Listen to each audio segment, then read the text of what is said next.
Sound check on us. We're good. Mishi, I'm going to do a quick sound check on you, so I'm just going to unmute you. Check 1, 2. Okay, perfect.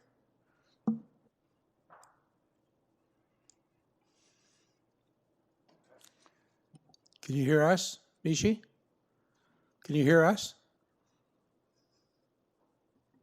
Well, she's muted again. Hello. You're muted. Is she muted again? Okay.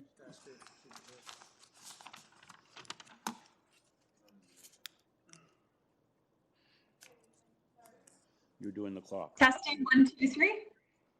Yep, perfect. So, Mishi, I'm going to let you mute and unmute yourself, okay? Sounds good. Whenever you want. Okay. Thank you.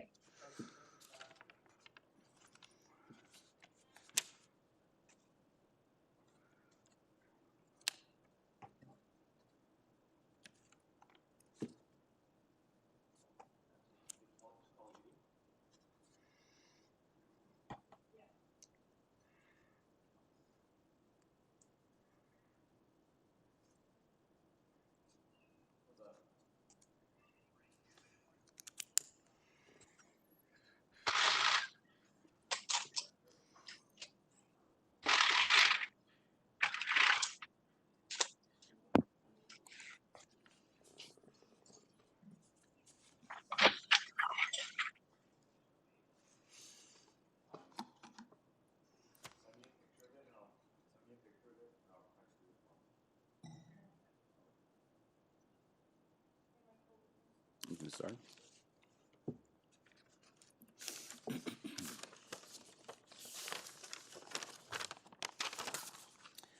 Good morning. During the declared emergency in the City of Toronto, Committee of Adjustment virtual public hearings are being conducted by electronic means through WebEx, an online digital platform, and streamed on the Toronto City Planning YouTube channel. These measures are necessary to comply with physical distancing requirements and a provincial order that limits attendance at public gatherings.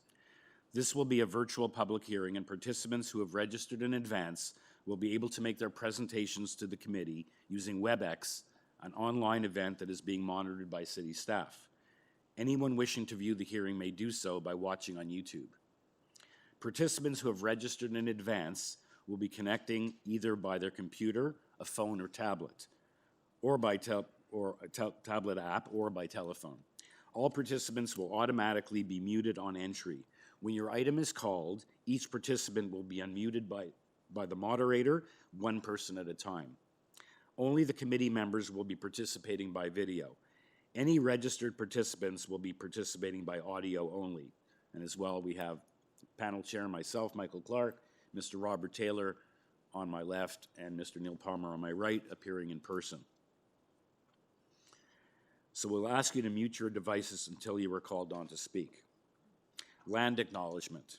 We acknowledge that the land we are meeting on is the traditional territory of many nations, including the Mississaugas of the Credit, the Anishinaabe, the Chippewa, the Haudenosaunee, and the Wendat peoples, and is now home to many diverse First Nations, Inuit, and Métis peoples.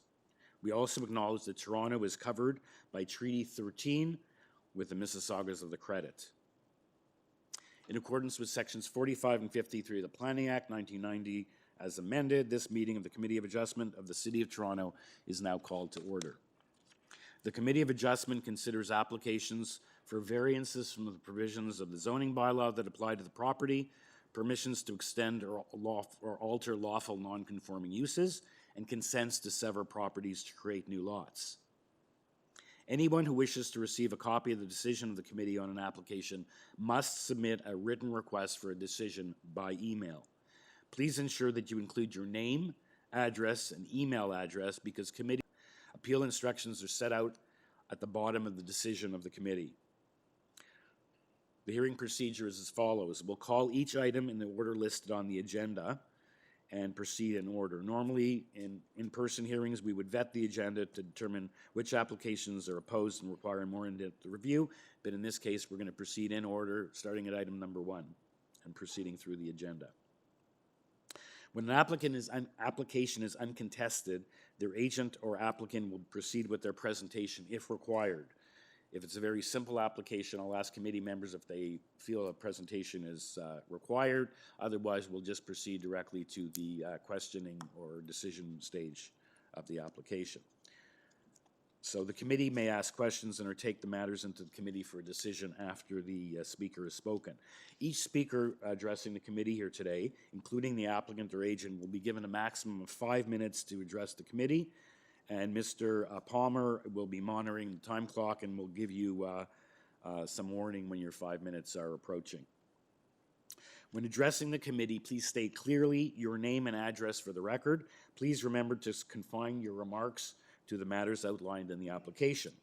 The applicant or agent will proceed first if it's an opposed application and will make a presentation to the committee. Please note that the committee may not entertain revisions to the proposal at today's hearing. The committee may decide to either defer the application if substantially revised to ensure that the revised application is accurate and that all those entitled to notice of the application are informed of the changes. Then, after the applicant has presented their case, their application, individuals either in support or opposed to the application will be invited to speak. Committee members may ask questions of each speaker at the end of their submissions. And when all speakers are finished, the applicant agent has an opportunity to rebut only those issues that were raised by the previous speakers. That will mark the end of the discussion on a particular application. The application will then be taken into committee for a decision. Before we proceed, we have some housekeeping matters to take care of. Confirmation of the minutes from the last week's March 18th hearing. You have a motion to approve those minutes. Thank you, Mr. Palmer. Sorry, I'll move for approval. Thank you. I'll second that. Mr. Taylor, thank you. All in favor? Unanimously approved. Thank you. Are there any declarations of interest of the panel or staff members on this morning's agenda items? No. None to declare. Thank you. There is, sorry, Michael, there is one, item 10. I have a conflict of interest. Okay, that will be duly noted. What's the nature of your conflict? So WSP, my employer, is the geotechnical consultant on the project. Thank you.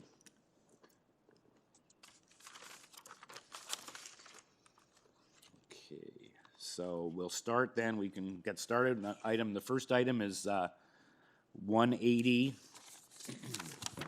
190, and 200 Queen's Plate Drive. This is an application to permit a customer-operated automatic laundry, and the variance is that use is not a permitted use in the CL zone.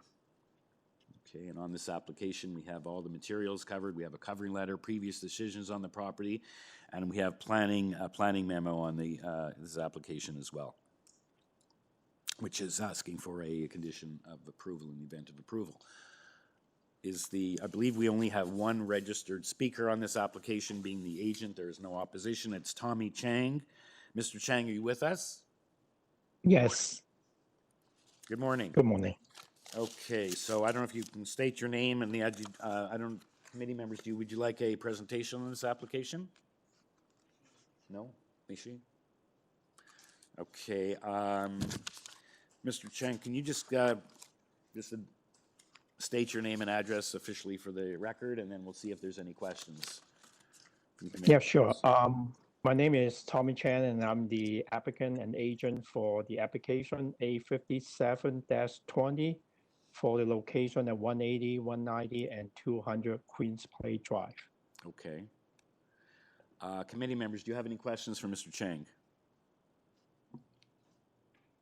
Yes, Mr. Chang, could you confirm that you're content with the planning department's condition that your use be limited to unit A10 in 180 Queen's Plate Drive, with an area of approximately 250 square meters? Are you aware and content with that? Yes, actually, we are okay with that, but just wonder if we could respectfully ask for maybe a relief on the condition restricting the use to a single unit, because that will give the landlord the flexibility to, well, if needed, move the tenant to a different location within the plaza. No. So you're not content with the condition? The Well, condition limits you to unit A10. Yeah. You're saying that you want to move the tenant to another location. Yeah, I'm just thinking if there would be a chance to allow that. If not, I'm okay with the condition from planning. So that would just permit certain flexibility. Would the other units be bigger, or would it also be 250 square meters? Are all the units the same size? Like, the question is, I was also going to ask a question if staff was comfortable with the approximate reference in the condition, because who says is 260 approximate, is 300 approximate? Or if it should be perhaps a maximum. But would there be the potential that this would be this tenant would be moved to a larger premises? Because then you'd be problem with the 250 square meter provision in the condition. Right now, they already signed a provisional list for that A10 unit, which is about 250 square meter. And I think at this point, he or the tenant has not indicated they would like to have a larger unit, but I'm just thinking, well, maybe in the future, if we have to move them to a different unit, or if they want to expand and increase the area of their operation, I'm just thinking if we could provide some flexibility in this instance, rather than me coming to the committee again and ask for another variance if that happens. Sir, did you contact the staff member and have that discussion with them, or it's just something you're raising this morning for the first time, just off the top of your head? That because I see it's at 180 Queens Plate, it wouldn't be at any of the other municipal addresses, inclusive of this property. Basically, this property is a shopping plaza with 3 pavilions or 3 buildings. Right. And 180 is one of those 3 buildings. Yes. Yeah, it's like a street shopping plaza. Well, given that it's a not permitted use and you're being given, the privilege of doing this outside the zoning bylaw, we don't know if, let's say, one of the other premises the landlord would seek to relocate to is next to someone else that wouldn't be a compatible use, perhaps. I'm just wondering, I would think that, I think the condition is reasonable, and if that's what was applied for. And I don't know if you spoke to the staff member who wrote the report to just raise that with them before this morning. I believe that was Timur Chaudhry. Did you speak to Timur? I haven't. Yeah, I haven't. Okay. Yeah. Well, the committee members. Well, if that's the case, sorry. I'm just wondering, just summing up that you have some questions or some issue with the condition, but it's up to committee members to feel if that's a reasonable condition or not. So let's take it into committee for either further comments or questions or a decision.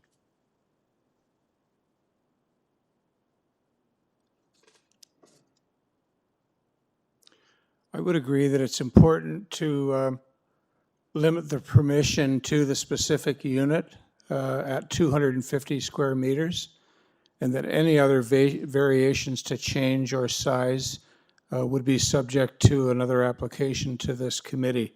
So I would move for approval, subject to the use being limited to unit A10 in 180 Queens Plate Drive, size being approximately 250 square meters.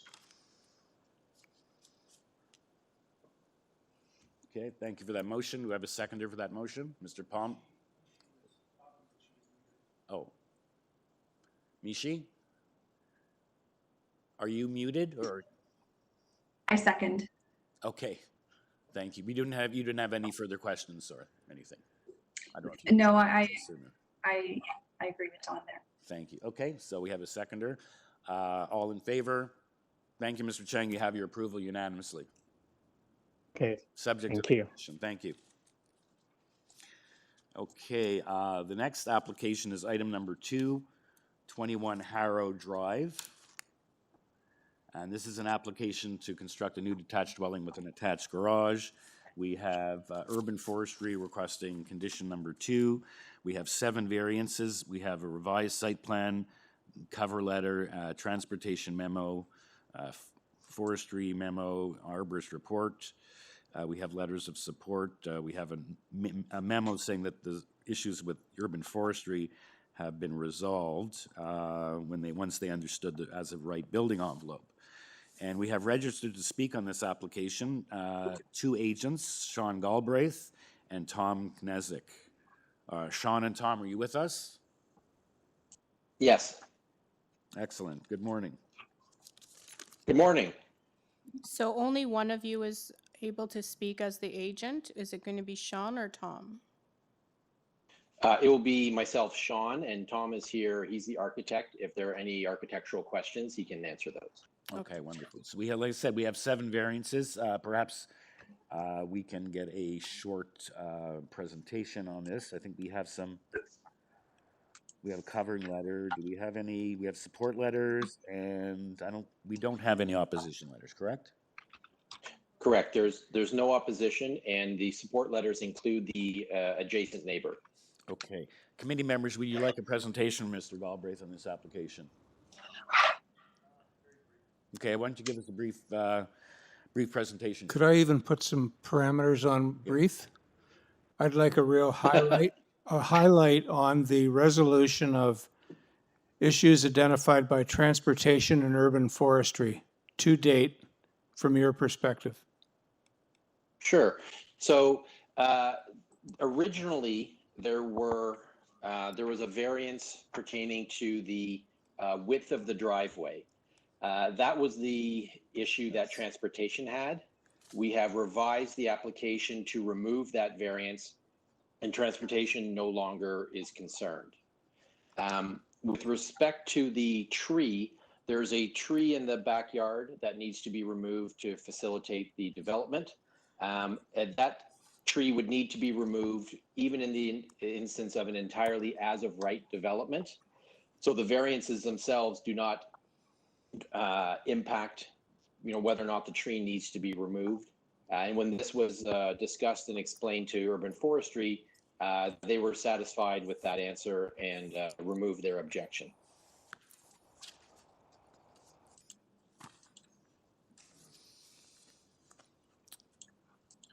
If you'd like me to discuss any of the other variances specifically, I'd be happy to do so.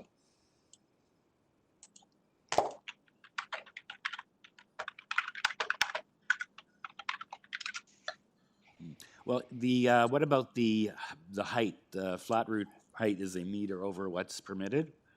Is that you have support? Yeah, for in my opinion, it is. So as you know, planning didn't weigh in and did not express an objection to that. If you've been to the street, there's a fairly steep grade along the road. Mm-hmm. It drops down, and so there's a sideways slant. The house itself, it's still only a 2-story house, and it is it's shorter than the houses in the area. Even for flat roof houses, the request is below the average of what has been approved in the area, which is 9.28 meters. Mm-hmm. In fact, it's the 3rd smallest request for a flat roof in the area. And I think it's entirely appropriate.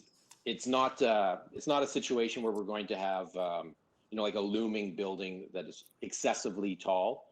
It's in part because of the slope of the ground. Yeah, I think it's appropriate. Okay, thank you. You're welcome.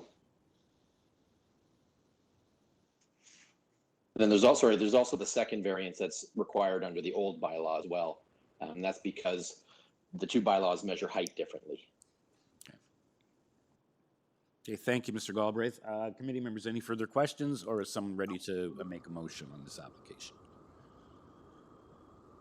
Yeah, I'd just like to point out that the last communication we have from Urban Forestry is a memo dated March 16th, and it does recommend the imposition of a condition for a complete application for a permit to injure or remove a privately owned tree. Would you be content with proceeding with that condition imposed on a decision? Absolutely.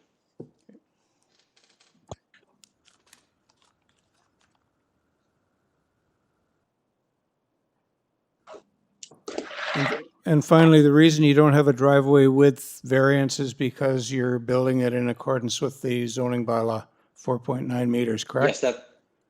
Thank you. Yes, that's correct. We have narrowed the width.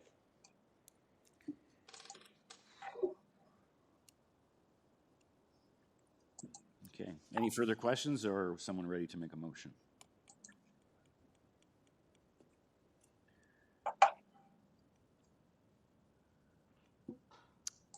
I'll move for approval. Variances requested or minor and in keeping with the zoning bylaw official plan, subject to conditions from engineering regarding the site plan and from forestry regarding a permit for the private tree. Okay, thank you, Mr. Palmer. Do I have a seconder for that motion? Mr. Taylor, all in favor? You have unanimous approval. Thank you, Mr. Galbraith. Thank you. Thank you. Okay. Okay, item number 3, 30 Wendover Road. Perhaps I should start off with seeing if people are here. Is the agent Chris Marchese here and the owners Katrin Altasar and Michael Zaros? Is everyone with us? Yep, the agent here, Chris Marchese. Okay, welcome, Chris. Thank you.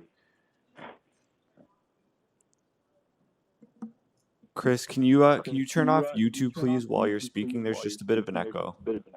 Yeah, I don't have YouTube open. Is that better? Yeah, that's better. Thank you. Okay. Okay, this is an application to widen the existing driveway. There's one variance. Sir, do you have your device or double two things on because we're getting an echo? No, I do not. I'm just using a regular work phone here. Nothing else open. Perhaps the owners on the line with us? Your clients aren't on the phone? No, I don't know if they registered. I was made aware that they were not going to be registering and watching through YouTube, but I'm not 100% sure if they are on the line or not. We are on the line. We were Okay. muted. Yes, they are on the line. Yeah. Do you have YouTube open? Okay. Still getting feedback. Okay, so we have forestry is recommending refusal of this application. We also have several letters of opposition, so perhaps we can have a presentation, Chris? Yeah, actually here today, I'm actually going to be trying to request deferral on the application because of the letter dated June 12th from forestry and other opposition in the neighborhood. I had a conversation with the owner of the dwelling, and we decided that it'd be best to defer the application and try to deal with urban forestry's requests in terms of an arborist report and a tree preservation plan. And that's the reason why I'm requesting a deferral here on this application today. Yeah, I've read a very comprehensive letter from the neighbor at 29 across the street. So there is opposition to this. So perhaps to me, at least that seems like a good suggestion to have this matter deferred so you can try to resolve matters with the neighbors and with urban forestry. Correct. Members, do you agree? And if so, someone ready to make a motion of deferral? I'll move for deferral to allow opportunity to discuss with neighbor and forestry. Thank you. I'll second. Thank you, Ms. McCloskey. All in favor? Okay, the matter is deferred. So when you're ready to get back, Mr. Marchese, contact staff and they'll put you on the next available agenda.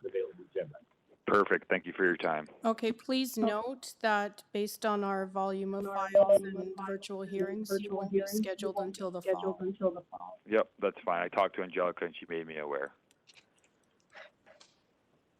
Okay, thank you. We'll see on the next application if we have the problem. Yeah, didn't happen with anything else, so. Okay, we'll proceed on to item number 4 then, 69 Rathburn Road.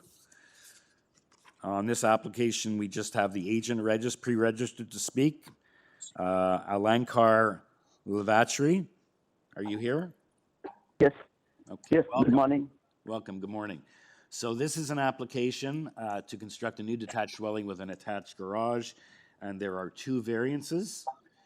And on this application, we have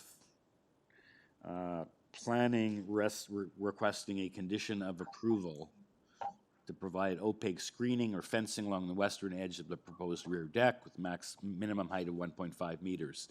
Committee members, would you like a presentation from the agent on this application, or do you just wish to ask some questions or make a motion? Okay, Mr. Palmer doesn't require a presentation. Mr. Taylor, Ms. McCloskey, do you wish a presentation on this? No, I do not. Does anyone have any questions for the agent with respect to the two variances and the planning condition? And I believe there is also urban forestry condition number 2 being requested. That's correct. Could I just get your confirmation, sir, that you're satisfied with the planning department's condition about providing an opaque screen or fencing along the western edge of the deck? I confirm. You're Yeah, I okay. agree. You're okay with that? Okay. We agree. Yeah. Okay. Does anyone else have any questions for the agent, or is someone ready to make a motion?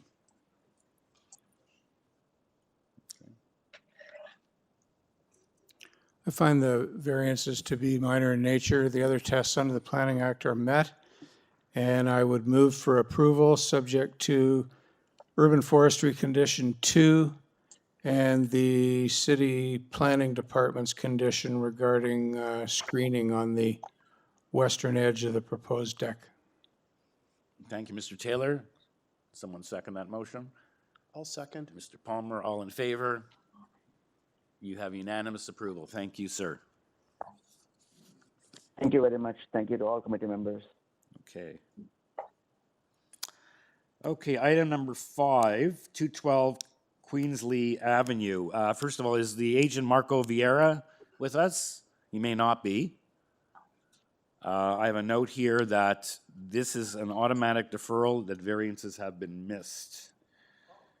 We didn't have that in our review. That's something, I guess, new members. Good morning. Good morning. Is that Mr. Vieira? Yes, it is. Good morning. It's Marco Vieira. How are you? Good morning. I was about to introduce your application, but I have a note here that this matter has to be deferred as variances have been missed. Is that correct? That is correct. We originally did a zoning review, and in Yes. resubmitting the changes with planning, the variance for the side yard setback on the side of the garage was missed. Okay. So we now have been scheduled for a new hearing with the corrected variances. Okay, thank you. So having said that, I guess we need a motion then for deferral.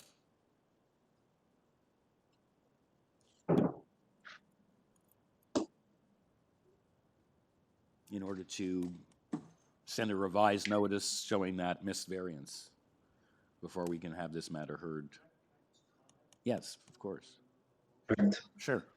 I just want some clarification from planning and from the applicant on the length. Planning made a comment in March about the building length, and they wanted a condition that it be a maximum of 18 meters, but it appears that the variance requested is 19.11. So that there's some contradiction there. So I'd just like clarification if we're going to defer on the building length. Variance requested and any condition from planning. The deferral that we're requesting is based on the side yard setback that was missed. In discussions with planning, we did reduce the length and depth of the building, but the depth variance arises from the fact that it's taking to the existing front porch. The existing concrete front porch It's what's adding that additional almost 2 meters in the length that we are asking.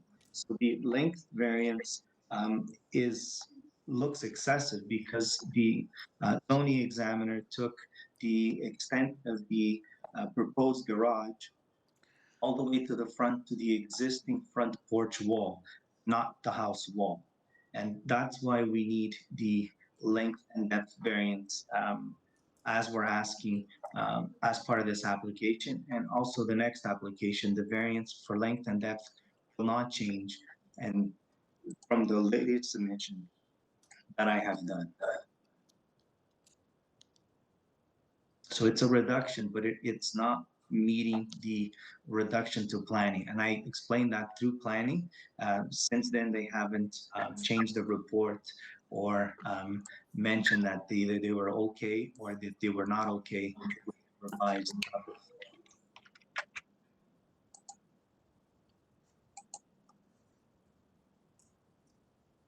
Okay, so I guess you can, so we have, this has to be deferred. I guess we have to make a motion for that. Is that your question been answered? At least it's been noted in the record, so the applicant knows what you're seeking to have clarified during.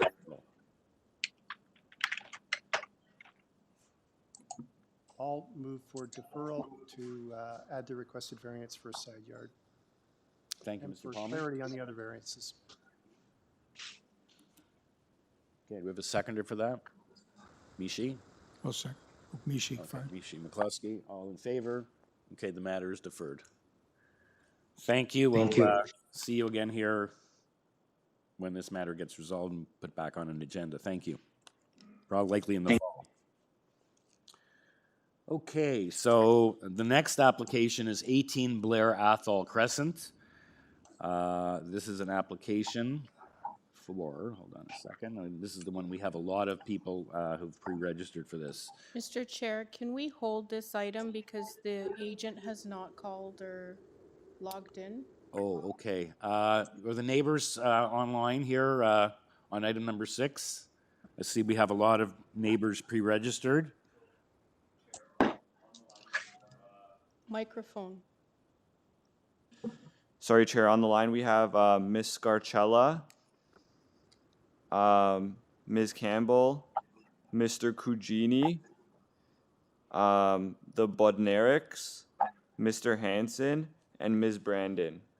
Okay, welcome everyone. The Secretary Treasurer is asking that we hold this matter. We are proceeding in order and you are up next. However, the agent has not made an appearance. So without the agent here, we can't really proceed. So we'll hold this down for the minute, and once we know that we're advised that the agent has made an appearance by phone, we'll hear the matter. So we thank you for your indulgence, but we'll have to hold on to this matter. Is everyone here? I guess you're all muted. So Yeah, they've all been muted. I can unmute them, but they're okay. And you've advised them all that we'll have to await this. yeah, they can hear. They can hear. Yeah. Okay. So let's proceed on to item number 7, which is 109 Rexdale Boulevard.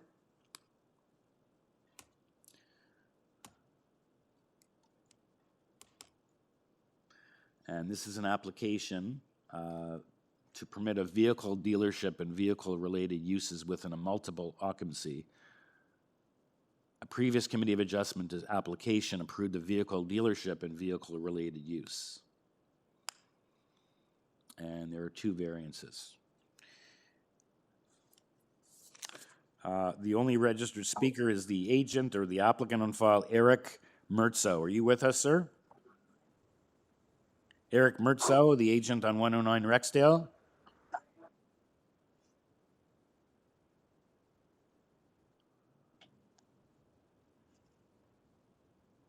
Paul is, he's unmuted. Sir? Eric Mertzo for 109 Rexdale Boulevard. Mr. Mertzu, are you with us? Perhaps he's muted or he's muted himself. Uh-huh.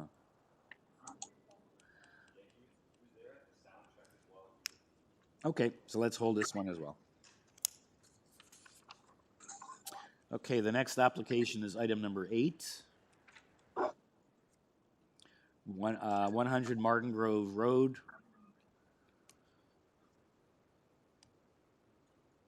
And for this application, we have registered the agent, Tatiana Pejovic, and we have in opposition Chen and Yang. Is everyone here with us at 98 Martin Grove, the next door neighbor? Yes, the applicant and the agent, Tatiana Pevich, is present. Good morning. Good morning. So this is to construct a new, we're on number 8. This is to construct a new detached dwelling with an attached garage. There are 4 variances, and we have 98 opposed. I think they want the side yard at 2 meter minimum. And there's some issues about, and they mentioned something about a private agreement, which is not normally done, that if their tenant moves out, that they should be responsible for the loss of rent. So perhaps we can get a short presentation from you, given we have someone here in opposition. Ms. Pejovic. I just want to confirm, are Xiaomin Chen and Weiyou Yang with us? Yes. Can you hear us? Yes, I can. Welcome. Thank you. Okay, so we're going to have the applicant, the agent, may give us a short, brief presentation, sort of addressing as well the issues that you've raised in your letter, and you'll have a chance to make a presentation after the agent. Excellent. Okay. So Ms. Pejovic, if you can give us a short presentation focusing on the issues that the neighbor is concerned with. Thank you. Good morning, Mr. Chairman and members of the committee. After submitting a proposal for a zoning review, we have received the zoning notice with the listed 4 variances. The first one is gross floor area, where we have proposed 135 meters plus 30.4% of the lot area, where the maximum is allowed 135 plus 25% of the lot area. At the same time, maximum is up to 0.5 in respect to lot area. I would mention that our proposal is slightly less than the maximum allowed, which is 0.5, and it's 0.496. At the same time, just as a picture about and comprehension about the size of the house, is that the coverage that is proposed is 27.56%, while the maximum allowed is 33%, which shows a modest volume of the house.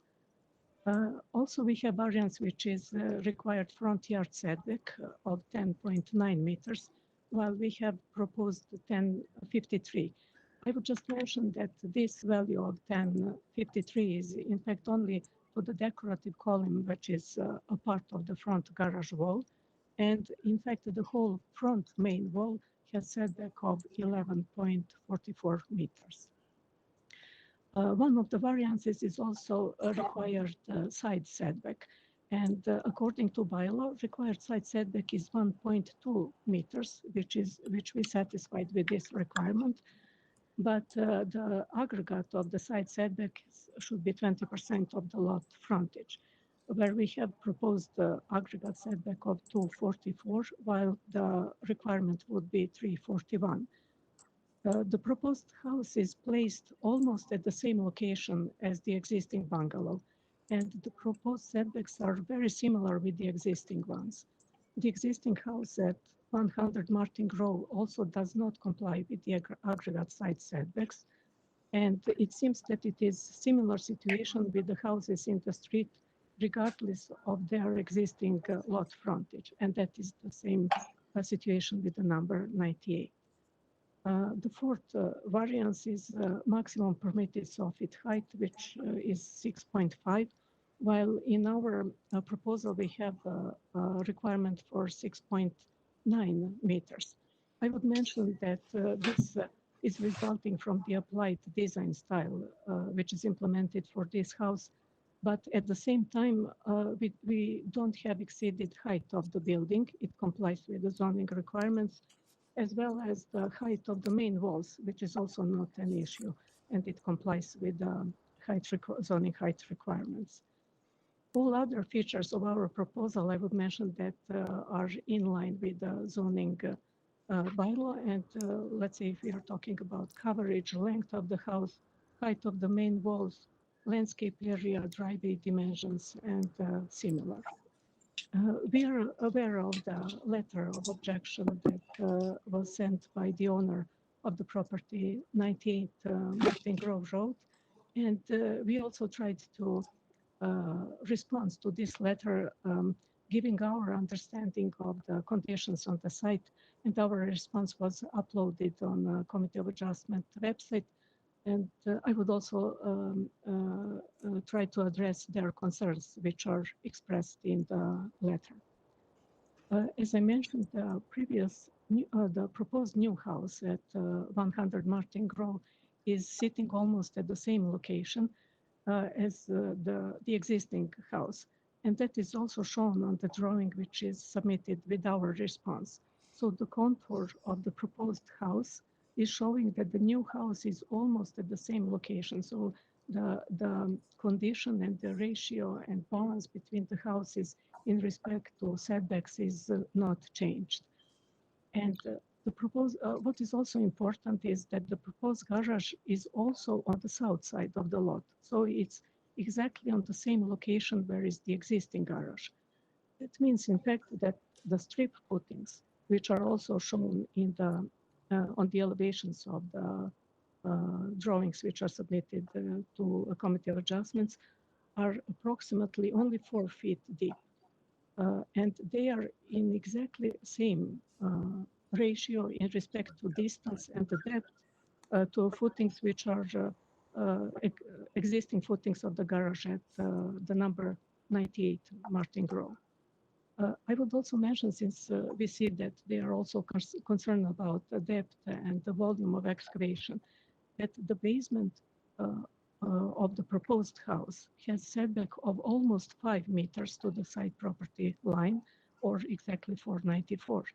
And the staircase leading from the basement is 3.5 meters from the south property line. That means, in fact, that excavation is significantly more distant than it is shown in the drawing, which is in the letter shown in the letter of objection. And in fact, that drawing is more showing, in fact, the situation between 2 garages than the situation with the 2 basements. So the depth of excavation doesn't happen in that area where the houses have close to 4 feet distance from the property line.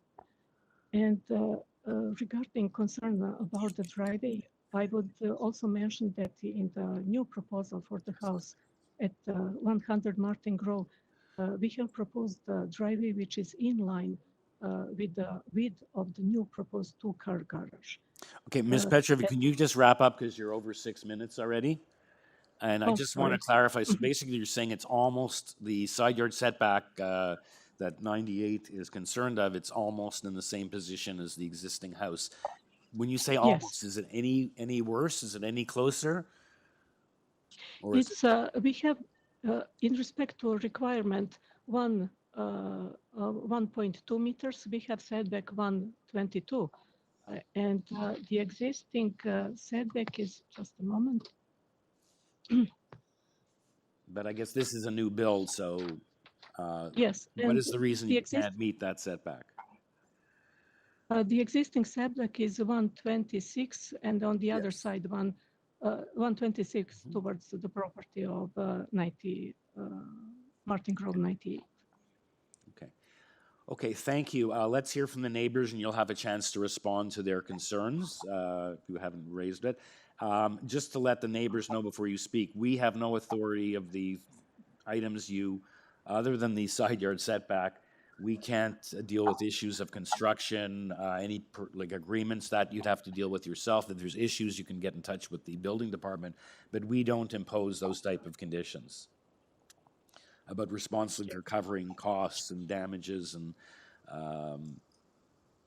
have the construction plans or whatever. So you have to deal with the neighbor independent. We can't impose those conditions, or you can get in touch with the building department who regulate things like hours of work and issues such as the ones you're raising. So can we hear can you just give us a brief presentation? We do have your letter of concern, very detailed, but you'd like to summarize and make a presentation to us. And then the applicant will have an application. Ms.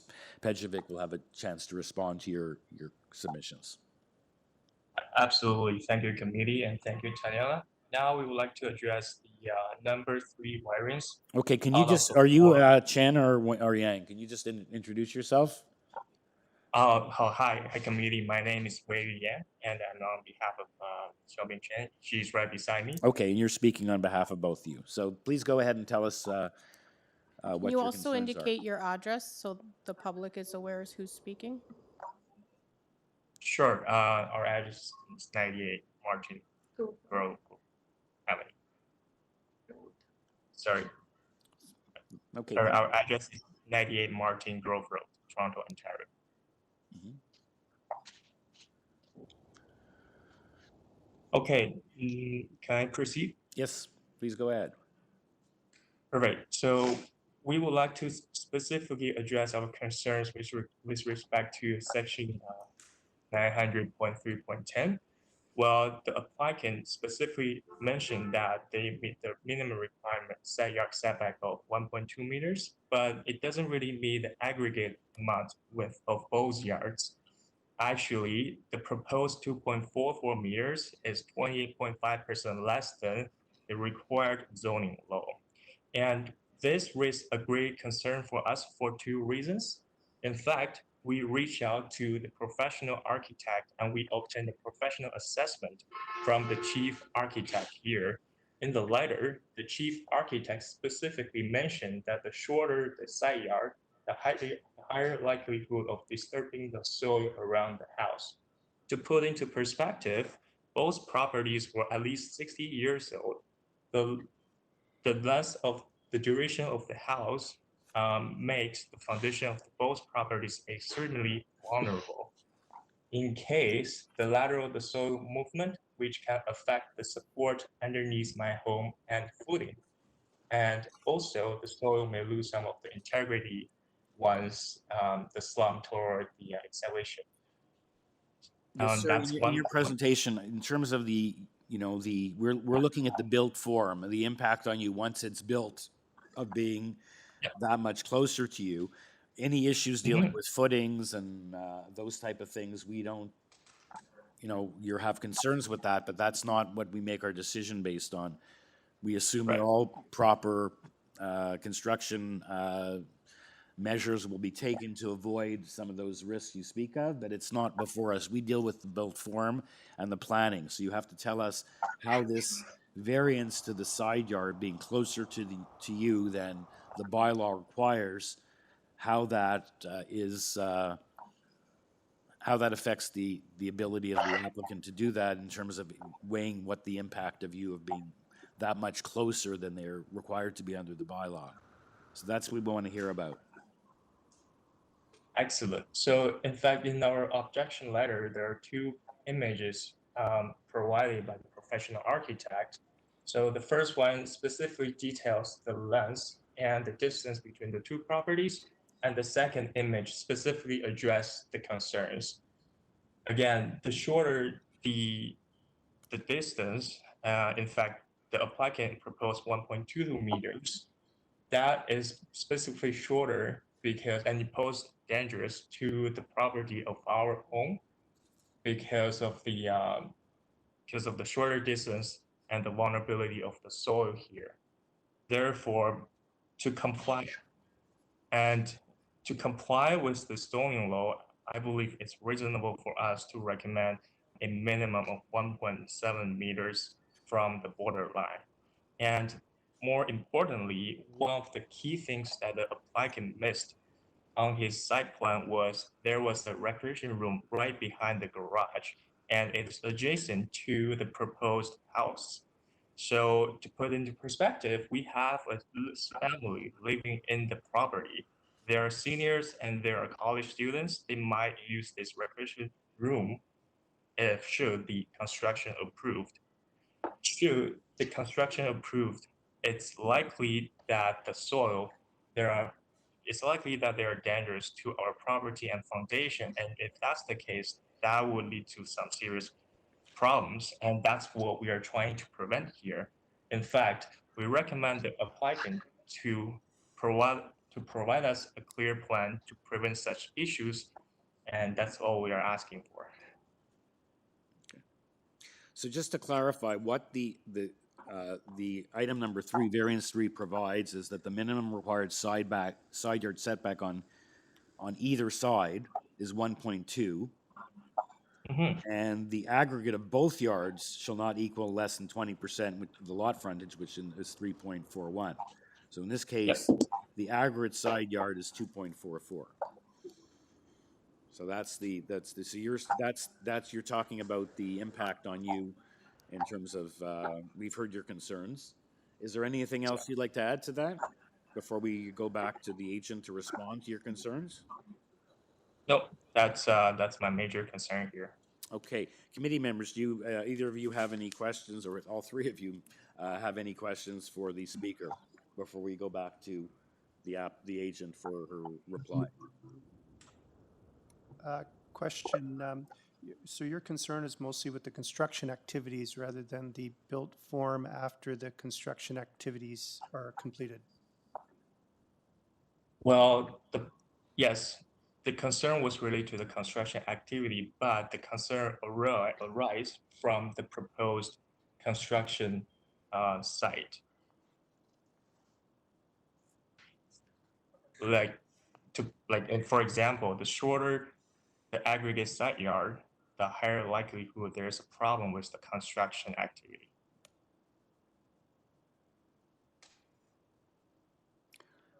Okay, thank you. Ms. Petrovic, can you please give an opportunity to respond to what we've heard from the neighbor? Yes, thank you. I think you covered a lot of it in your presentation, but if you'd just like to respond specifically to that. Yes, of course, and thank you. I believe that there is maybe a misunderstanding from the neighbor side in the reading of the site plan and the overall plans of the house. Because when I understand that they have concern about excavation and time during construction stage of this house. But I would just like once again to underline that there is no any change in respect to ratio and the depth of the footings of the proposed garage, existing garage at the number 100, and also existing footings and garage at the number 98. So I understand that they have concern about the deepness of excavation, which is the depth of excavation, which will happen in the basement area. But in that sketch, which is in their letter of objection, is not correctly presented the depth of excavation in the area, which is 4 feet on one side of the property line and 4 feet of the other side, which is also current condition. It is shallow excavation just for a garage footings, exactly the same as it is standing now. So the deep excavation will be in fact 5 meters away of the property line and far more distant than it is shown in their sketch, which causes their main concern. I would also mention that regarding the setbacks, requirement is 1.2 meters on each side with aggregate of the 2 setbacks. So the house can be, let's say, shifted one or the other side, but it doesn't mean it has to be specifically from one side. And if the concern is during the stage of construction, I would just highlight once again that it's not deep excavation, and it is exactly the same condition as it is now. 2 garages side by side towards the south property line. Okay, thank you, Ms. Pejovic. Committee members, you have any questions for the agent? Or yes, I have one. So just to clarify, So there will be no major excavation where the existing garage exists. Is that correct? It's going to be in the exact same spot, and there's going to be no major excavations in that location? Yes, that is correct. No Okay. major excavation, and there is no crawl space. It's just trench excavation for strip footing. Okay, thank you. You're welcome. Any other questions, or are we ready for a motion? Also would point out there is also Urban Forestry requesting condition number 2 on this application.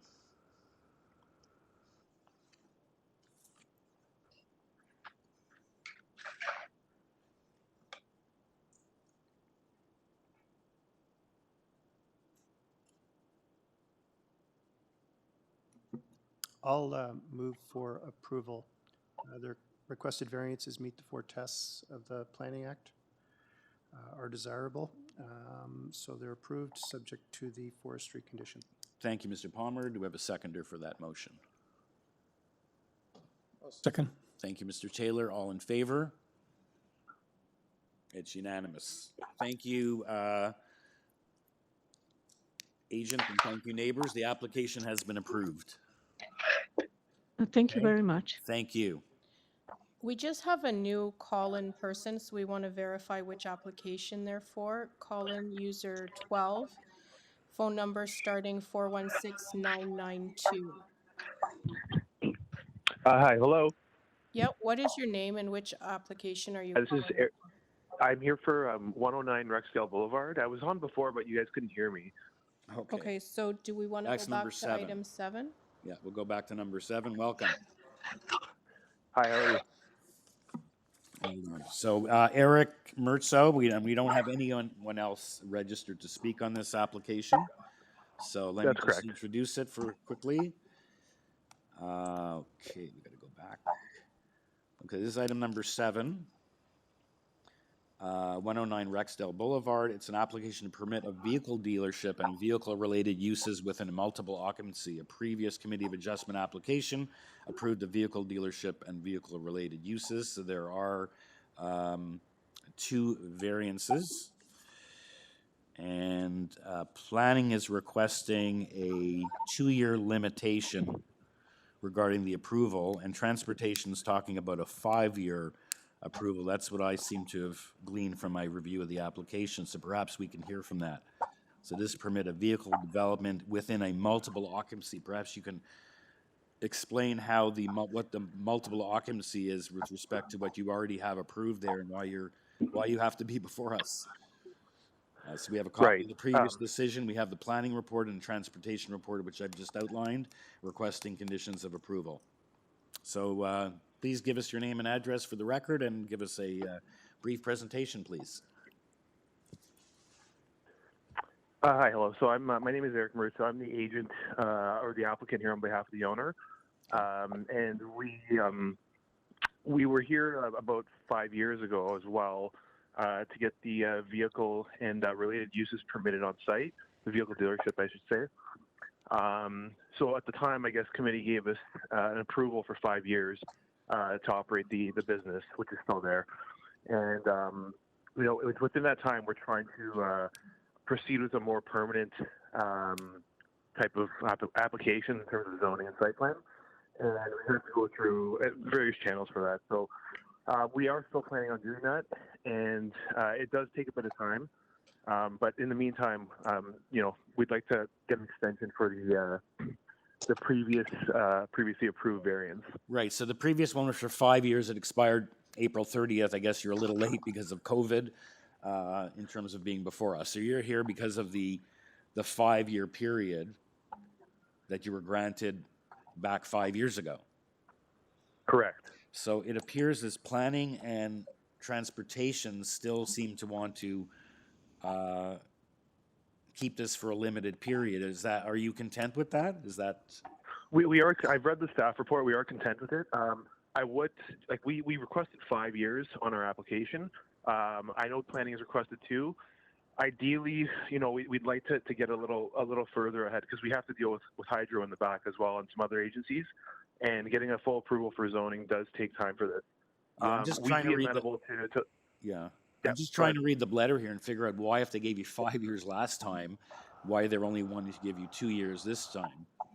And the I don't conditions know. from planning and transportation Yes. contradict each other. Yeah, that's what I stated when I made my, transportation is talking about 5 years and planning is talking about 2 years. Planning and staff has the opinion a 2-year term is sufficient for the applicant to continue operating their business and to resolve outstanding matters relating to the LPAT application currently under appeal. Okay, so there is an, can you give us something about this LPAT application that has been, I guess, put on hold and how that impacts? Because planning, that's why they think that it should be 2 years. I guess that's their rationale. What's with this LPAT appeal? Sir? Okay, sorry. So the LPAT, yes, the LPAT appeal, I believe, is for it's an area-wide LPAT, so it's not specific just for this site. So I think planning has, they were supposed to go to a hearing, I believe, this spring, but I'm not sure what the outcome of that has been yet. So I think planning was just trying to say, well, you know, you should be able to apply for a zoning once we've cleared up this LPAT situation. That's my understanding of it. Okay, so because there's an area site-specific appeal under OPA 231, or more generally as it relates to retail, they're of the opinion that they don't want to give, you know, if that appeal is going to impact whether what you're doing is permitted or not permitted or permitted as a right, I see that's why they're looking at about 2 years as opposed to 5 years. Because of Yeah, this I believe pending so. appeal. Okay, so let's see what committee Yeah. members think about that. And if they have any questions for you. Sure.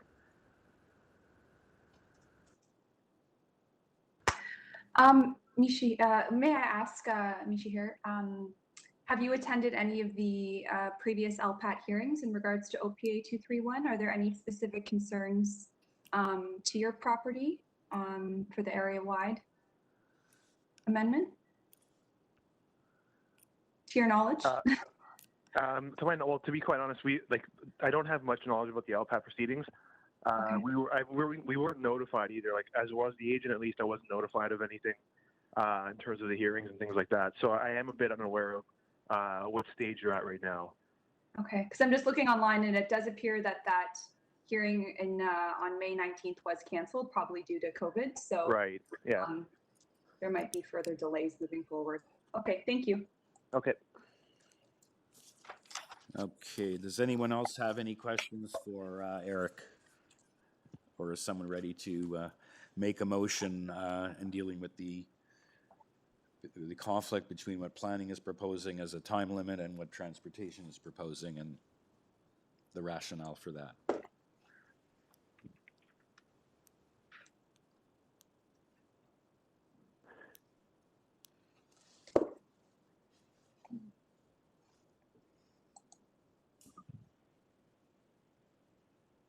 Any further questions or any discussion or? My only comment is that the planning comments almost presuppose that LPAT's going to approve whatever requested zoning amendment they're looking for. So I'm uncomfortable with that. I'm uncomfortable with the timing that they're also assuming that we're going to get an LPAT decision within 2 years as well. There's no certainty in that at all. So I'm uncomfortable with the 2 years. I'd be more comfortable with the 5 years in that transportation has said there's no operational issues and they had previously been given a 5-year approval. So I'd be comfortable with that. Okay, thank you, Mr. Palmer. And yeah, there's no other conditions. Okay, Mr. Taylor agrees with that, seconds the motion. All in favor? You have unanimous approval for a 5-year permission on this. Thank you very much. Thank you. I appreciate that. Thank you. Take care. Okay. So I guess we still have number 6 on hold, correct? So we'll head up to number 9.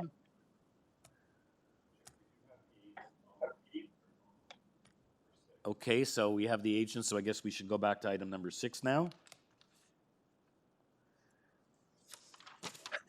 Okay, so is Julie Odansky from David Small Designs with us?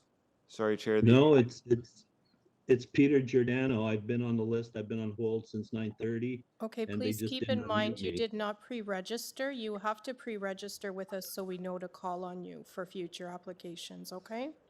Yeah, I did send in a pre-registration with my phone number on it.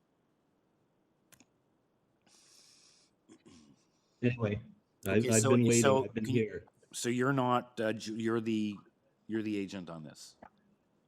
I'm the agent. Julie works in our office. I'm Right. Peter Giordano from David Small Designs. Okay, welcome. So we also have with us, as we went through this, guess you could have heard you're on mute. We have Gina Scarcelli with us, Kathy Campbell, Luciano Eugenie, David and Lorraine Bodnarick, Craig Hansen, and Lisa Brandon. Is that correct? I think Lisa Brandon's in support. So this is, let me introduce this application, 18 Blair Athol Crescent. It's an application for a new detached dwelling with an attached garage. There are 7 variances. We have on this location everything submitted. We have planning email, we have forestry comments. Forestry is looking for a refusal of the application. Planning is looking for refusal of variance number 3. No. And then we have a March memo saying that pursuant to some changes that they made, that there's no further issue with the revised plans.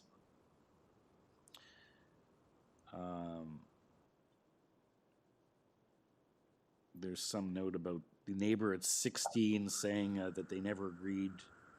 There was some agreement that was referred to, that it was withdrawn.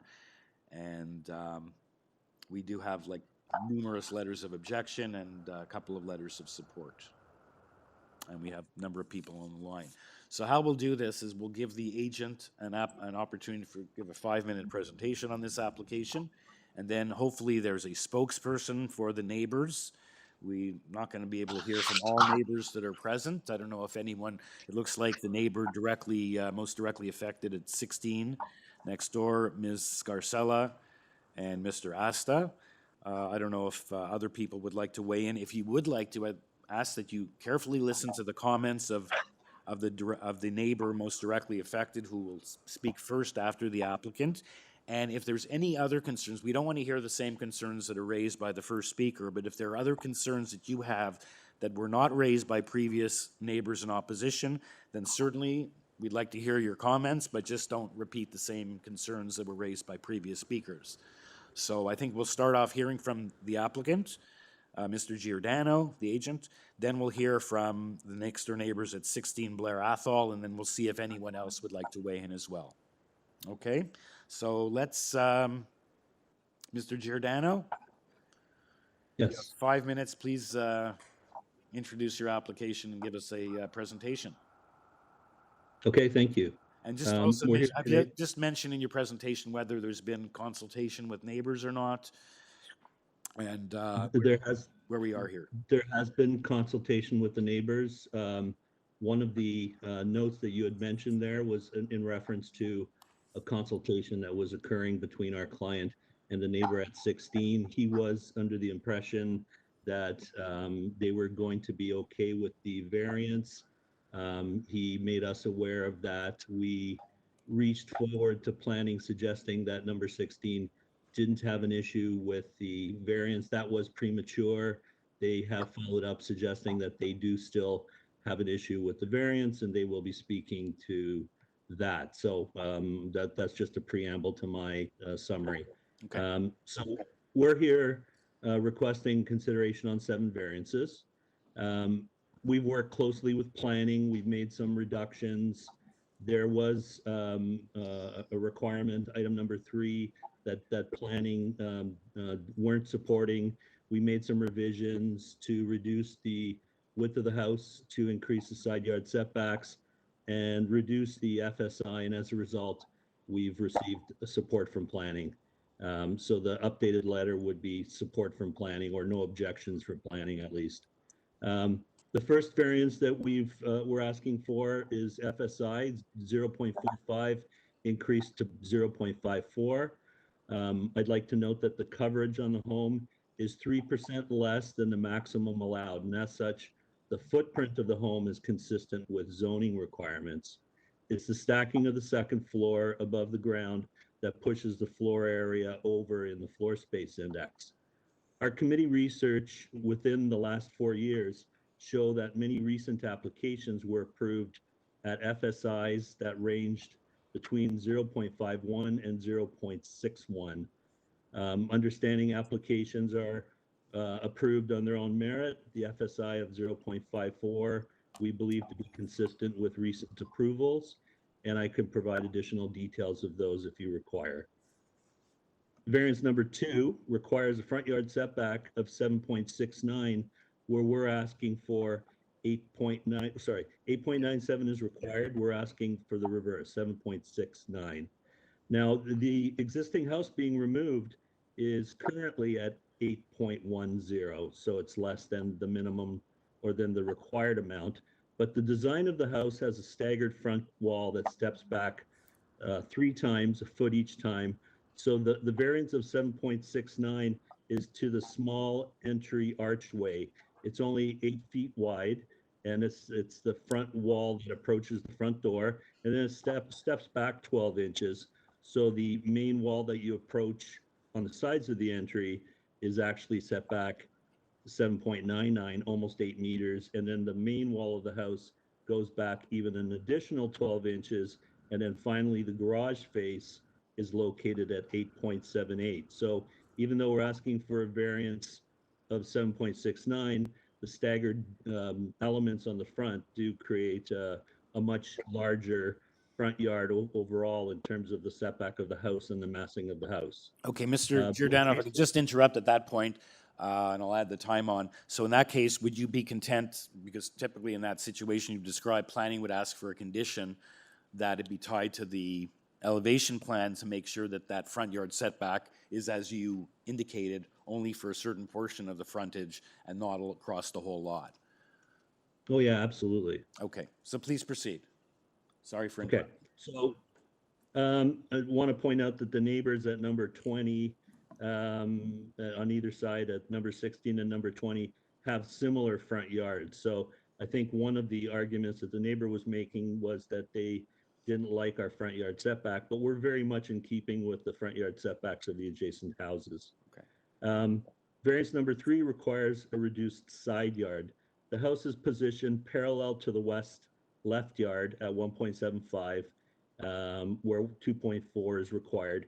And then on the right side, it staggers. So again, similar to the front wall, it has side yards that vary from 1.94, 1.79, and the minimum 1.77 is taken to a specific section of the right wall. Once again, that side yard setback, the neighbors are suggesting is too small, but it's very much in keeping, if you look at the existing survey, with the neighbors' side yard setbacks as well. Variance number 4 is for height. It's self-explanatory. It's asking for additional height, so I'll skip over that. Variance 5 and 6 are effectively the same. They're asking for the main wall increased from 7 meters to 7.11. That's an increase of 4 inches. So we're asking for an additional 4 inches on the height of the walls. And then the last variance is for maximum soffit of 6.5. We're requiring it to be 7.11. That variance occurs only on the rear of the house and 5 feet turning the corner on the left and right side because of the nature of the roof. The roof only has a soffit condition on the rear and 5 feet as it turns the corners. In your files, we see that we have support from 3 neighbors and registered from 1. I understand there are more today, but we acknowledge that planning supported our application with no objections to our variances, and we believe that the variances pass the 4 tests of Section 45 of the Planning Act. Okay, thank you, Mr. Giordano. Okay, and like I said, some of the other conditions, you mentioned the soffit height and things are not across the whole lot. So you, just to summarize, you said you would be content to have any approval tied to the plans to make sure that you don't do more than what you told us here today, correct? This is the house we're planning to build, so it can be conditional on the drawings. That's correct. Thank you. Okay, so let's hear from the neighbor, I guess. Who's going to be speaking? From the neighbor at 16? Ms. Scarcella, welcome. My husband, Enrico, asked, when you were doing the roll call, they were asking if he was online. My husband, unfortunately, is dealing with an unexpected medical emergency of his own. So I will be speaking and making his points as well. Okay, because we would have only wanted one speaker from one household anyway, but so I guess that's going to be you. That will be me, and I'm Okay. going to speak fast because the 5 minutes is, I appreciate, you can appreciate not a whole lot of time. So Yes. we live As we immediately said, on, we have your letters and we have read them. well, thank you. I So if wanted you to can just confirm let us, that. what's your main concern and why you feel that we should, what the impact of these things are.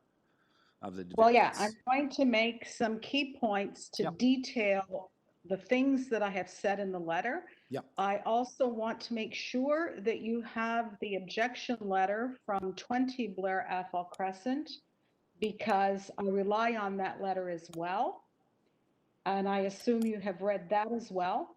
In terms of the other neighbors that are on the line and are objecting to the application, I should point out that they may agree with me, and I hope they do, but I speak for none of them.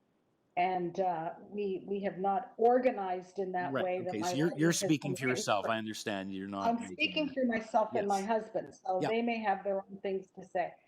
So, of course, I want to make some key points about how this house impacts. Ms. Scarcella, before you get started, I just want to clarify for the other anyone else who'd like to speak, please listen carefully to what Ms. Scarcella has to say so that you don't repeat the same concerns. So please go ahead. We'll start your 5 minutes now. So number one, this is a 2-story house. It's more like, I would argue, a 3-story because of the ceiling heights that they want. They want to accommodate 10 and 9 or 9.5 foot ceilings. I would say to you that the magnitude, significance, and impact of every variance, each one of them, has to be assessed with that in mind, that we are now putting a 2-story in a street of ranch bungalows, and that compliance with the permissible setbacks will even have a major setback. My neighbor has said, or the applicant has said, you're going to be impacted anyway, it's going to be a 2-story. Absolutely, I get that. We get that 2 stories may be inevitable as we go, but when you're assessing a 2-story, it's my submission that you have to pay even closer attention to the setbacks. Also important to point out that this is a new build, an entirely new build. They're starting from scratch. There's no existing structure that will restrict their design in any way, and therefore there is no reason for them to fail to comply with the zoning bylaws. They can design their home to meet the bylaws. They can have a large 2-story home to fit within code. What they are raising is a wish list of what they desire for their home, which is not respectful of the prevailing, and that's the key here, the prevailing building types. There's only one building type that is prevalent in this established neighborhood. There are 40 houses on this street. I marched up and down and I counted them. I was told I probably could have done it on Google Maps. Of those 40 houses, there are 4 new 2-story builds. I would say 3.5, 10, 15, 17, and 25. To the best of my knowledge, and from eyeballing them, none of them have side or front variances, except possibly for 17, because I remember getting a zoning notice. They may have come up slightly. Number 10, which was the first of the new builds, is completely set back with the frontage as all of the houses. It looks more like a 1.5 stories on the outside, so very unassuming. All the other houses in the neighborhood are ranches. Therefore, this house doesn't conform with the neighborhood policy 4.5 because it's not of a type that is of the most frequently occurring form of development. And it doesn't even conform to the new builds that I've mentioned, which are somewhat respectful. They don't come out of the setbacks to the best of my knowledge, and I'm sure I'll be corrected if I'm wrong. So it doesn't conform with the established, and it doesn't conform to the spattering of new builds. There's no precedent on this street for the sizes of variances being requested here. Now, I read the policy says that any change should be gradual. I want to emphasize that this is not a street or a neighborhood of tear downs. People put money into their existing homes, including on the exterior. Go up and down the street, you'll see that many of us have updated our existing builds in a various number of ways, but we have kept the character of the neighborhood. Now, it may be possible that you can build a two-story in a respectful and reasonable manner, but you got to assess everyone. And the fact that there are some, and three and a half, 2 stories on this street should not be a carte blanche for building a non-prevailing style of home in whatever dimensions one wants, no matter the impact on neighboring parties. So let me go to those dimensions. It's very important for my personal enjoyment of my property and the one next door in particular to consider the height, weight, and front variances together because they have a cumulative impact. On the east side, and my neighbor on 20 put out percentages in her letter of objection, and I want to add to them. On the east side, they're looking for 19.2% less than was required in the front, which is 1 foot 6 inches. That's not minor for me.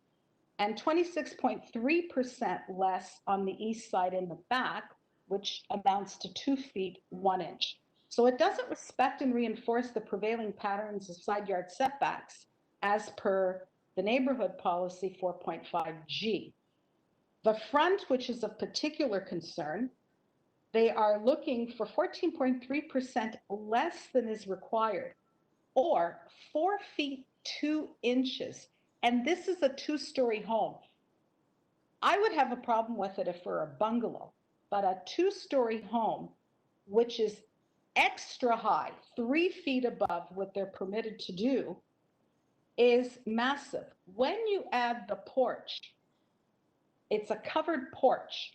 Planning tells me they don't really look at that. They look at the building setback, but it will impact the neighbors.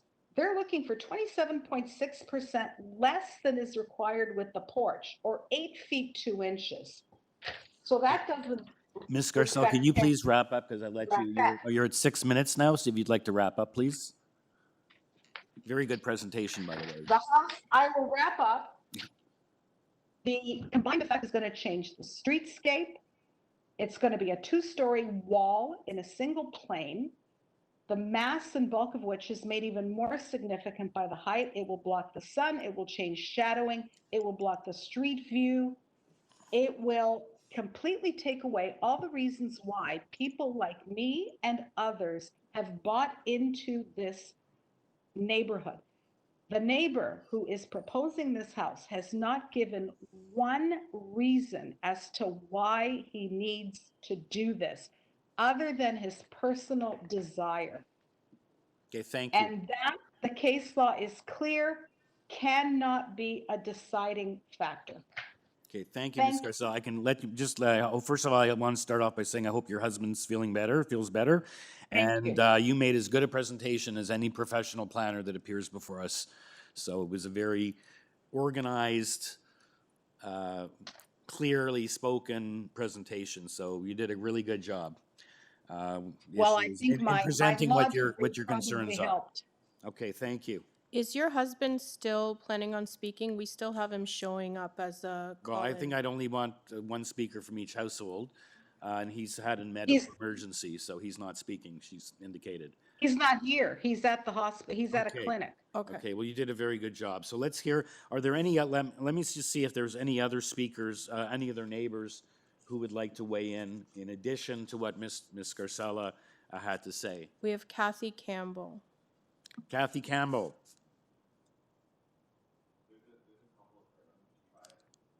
Yeah, I just don't know if, and you know, we can hear from everyone. Hi, Ms. Campbell. Yes, hello? Okay. Do you have two devices on? Because we have you logged in twice and we're getting feedback. You have to mute one of your devices. Hello.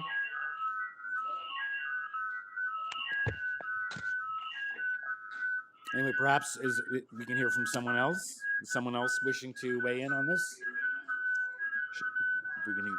Sure. Ms. Campbell, I'm just going to mute you for a couple of minutes while we have another neighbor speak, and then we'll come back to you, okay? But if you have a second device, can you turn it off? Because we're getting terrible feedback. So caller 10 is Luciano. Hello, this is Luciano Cugini from 26 Blair, Athol. Good morning. Could you you'd like to make some make a brief presentation? Actually, I'm what calling your in support concerns of are. I'm calling in support of the build. Oh, you're in support, because I had you down here as opposed. So you're in Nope. support. Calling in support. Sorry. Okay. Yep. So what? Can you just briefly tell us why you're in support, or? Yeah, actually, I listened to what the homeowner at 16 Blair Athol had to say. I'm stuck with.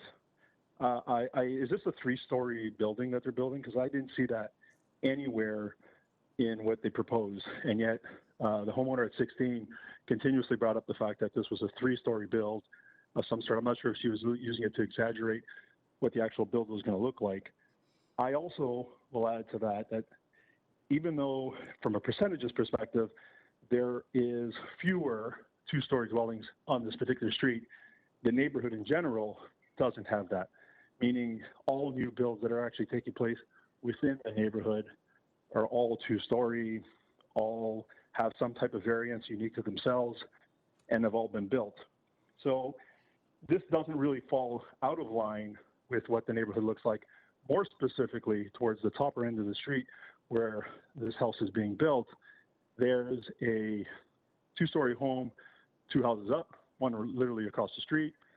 And so it kind of falls in line even with the general kind of ambiance of that portion of the neighborhood. As far as it protruding way far out, I thought I had heard from the agent, David Small, that this was a step back kind of proposal. And that's what I saw on the drawings themselves. And as a step back proposal, it's not a flat kind of one-dimensional building that's actually coming out. In fact, it has, a little bit of gradient to it, so that light and visibility from the street and driving all kind of take shape. So I can kind of understand that you live right next door, but I'm also looking at this from the value of the street itself, right? So I look at people who actually want to invest in their homes and build things. This is a single family dwelling, right? So it's not like we're talking, hey, you know what, we're looking to rent this out to, the 15 families are going to be moving into this thing. And given all of that, right, and given how the neighborhood has changed, if the decisions are ours to keep our own homes as single story dwellings, that's okay, right? Because that's what exists and that's what's there. When I looked at the setbacks, right, the minor variances that are being requested, right, are really those to create some comfort for the family that's going to be moving in. It's not so imposing on any of the neighbors that are there. In fact, one of the major setbacks what I would look at happens to be in a backyard, which I guess would impact the neighbor adjacent to them, but it doesn't, right? Because it's a backyard. So I'm in favor of it. I saw the drawings. I know the type of building that's going to be built up there. It's going to be a beautiful building, or beautiful, not building, I shouldn't say, a home. And so I'll leave you with that.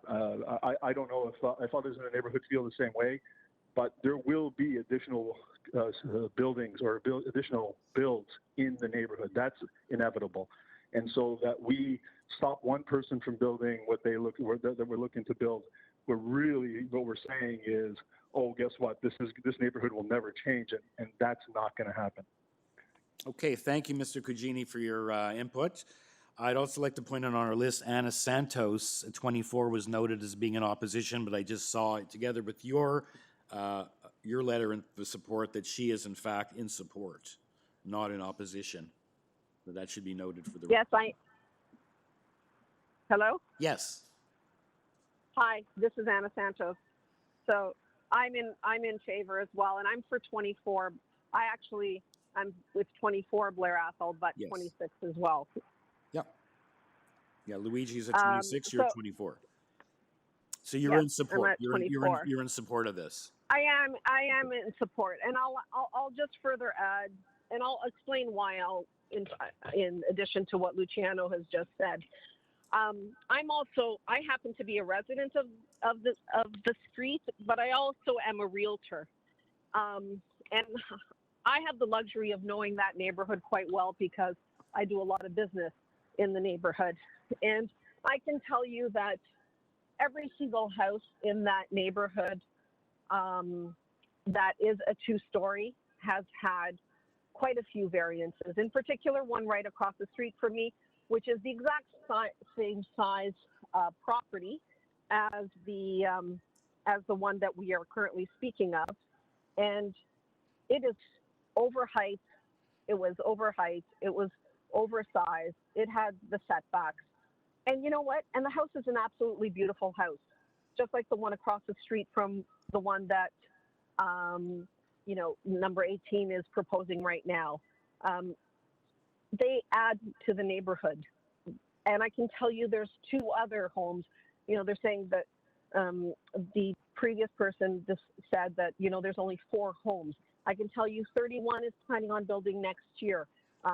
Number 21 is building next year, 2-story homes. There are already plans in the process. And every home that I see going up that is transferring over, people are building 2-story homes. And it's adding to the neighborhood. And I sell a lot of those 2-story homes in the neighborhood. And basically 95% of them have variances. And there's nothing wrong with it. It's not that the homes don't look, they add to the neighborhood. They all, yes, they're larger than a bungalow. I live in a bungalow. Next door is a bungalow. We are actually in the process. We are going to be doing a renovation next door. We've chosen to keep it as a bungalow, but that was our choice, right? So are we saying that if I didn't choose, if I chose to go to a 2-story, I don't have that choice, or that I'm going to be restricted in what I can build? I mean, given that every single bungalow in this neighborhood does not abide by the current setback rules as well. That's the other thing, is we talk about the space between houses. None of the current bungalows abide by our current setback rules that are existing, because they were all built during a different time when the setback rules were different. And, I think it's a beautiful, what they're proposing to build is a beautiful home that I think is going to elevate our neighborhood. And I don't have a problem with that. I don't have a problem with someone wanting to build a new home for their family to move into, if it's going to add to, to the aesthetic look of the neighborhood, which I think it will. I think it'll make the neighborhood look that much more beautiful. Given that right across the street from this house are 3 big 2-story homes right across the street from it, and like a few doors down, there's another 2-story home. So okay, so I guess what you're summarizing, to summarize what you say, I'm going to have to move on, is that you disagree with Ms. Carcella when she says that that's not the prevailing, that ranch bungalows are basically the prevailing character. You're saying there is 2 stories are being built as well. Absolutely, yes. Okay, thank you. Thank you for your presentation, Ms. Santos. Anyone else would like to weigh in? I see we have some other neighbors who've pre-registered. Okay. Hi, Ms. Campbell. Sorry, Ms. Campbell? Yes. Are you with us? Hi, morning. Hi. We're having difficulty hearing you. I've unmuted you on your call in. So if you can move closer to your phone, please, just so we can hear you a little bit better. Can you hear me now? Can you hear me? Still no. Hold on. Hi, Ms. Campbell?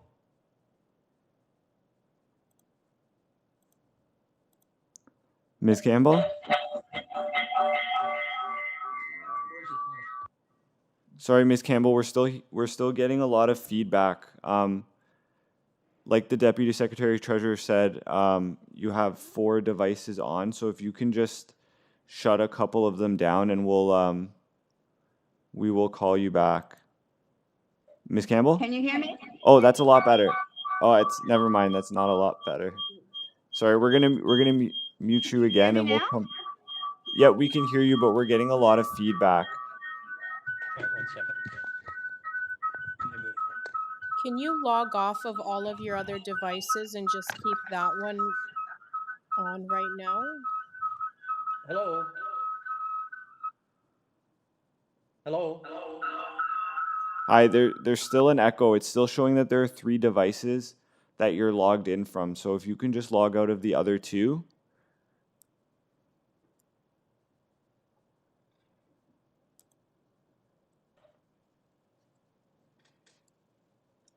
Can you hear? It's still we're still getting a lot of static, so we're gonna move on to the Bodnarics.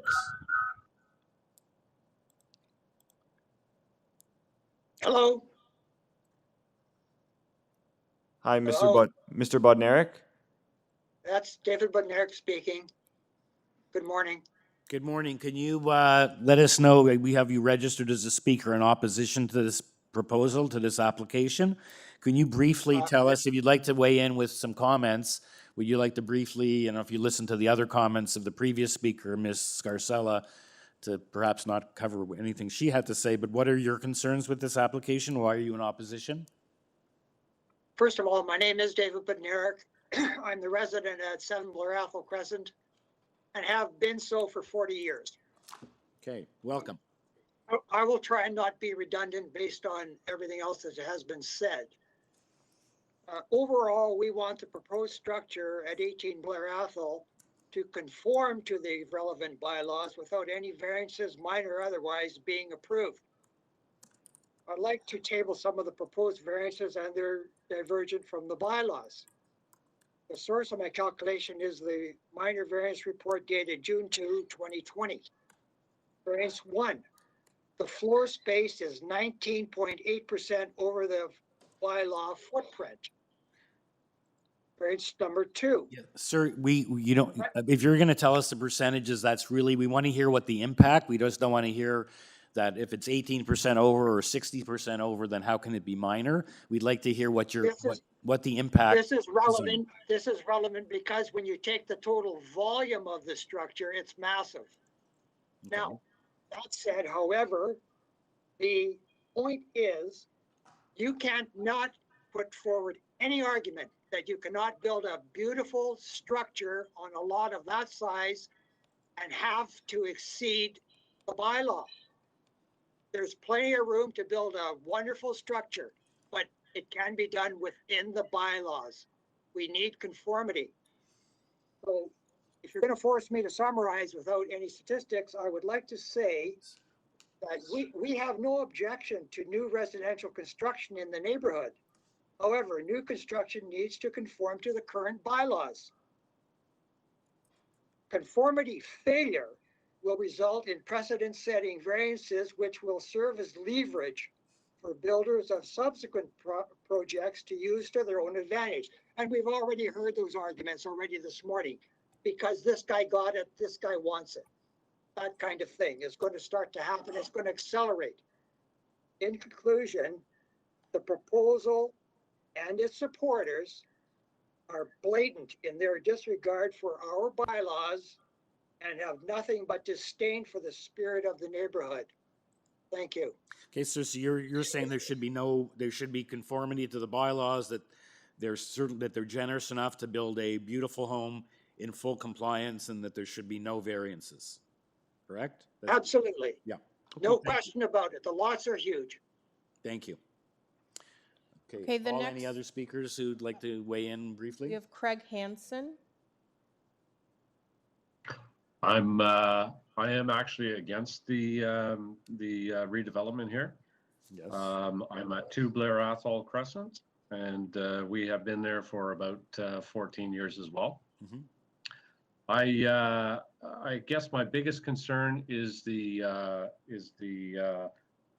setback at the front of the house. I believe that the street is aligned properly. There's each house is aligned in uniformity, and I see no reason why they need to bring the house forward to the street. The larger houses on the street are predominantly on the other side of the street, and they're backing onto a park. So there is green space behind them, where there is no green space behind houses that are on our side of the street. So again, we feel that we're not in favor of it. We're not in opposition to some of the variances, but in terms of the street setback, we are very much opposed. Thank you. Okay, thank you. So basically, you're concerned with the front yard setback. You did hear that the agent did explain that it's not, that variance is not across the full lot, it's just some spots, and I had mentioned that in the event of approval, we would keep him to that by having it tied to the plans, because he did indicate in the presentation, Mr. Giordano mentioned that it's not the entire front yard that is at that number. But thank you for your input.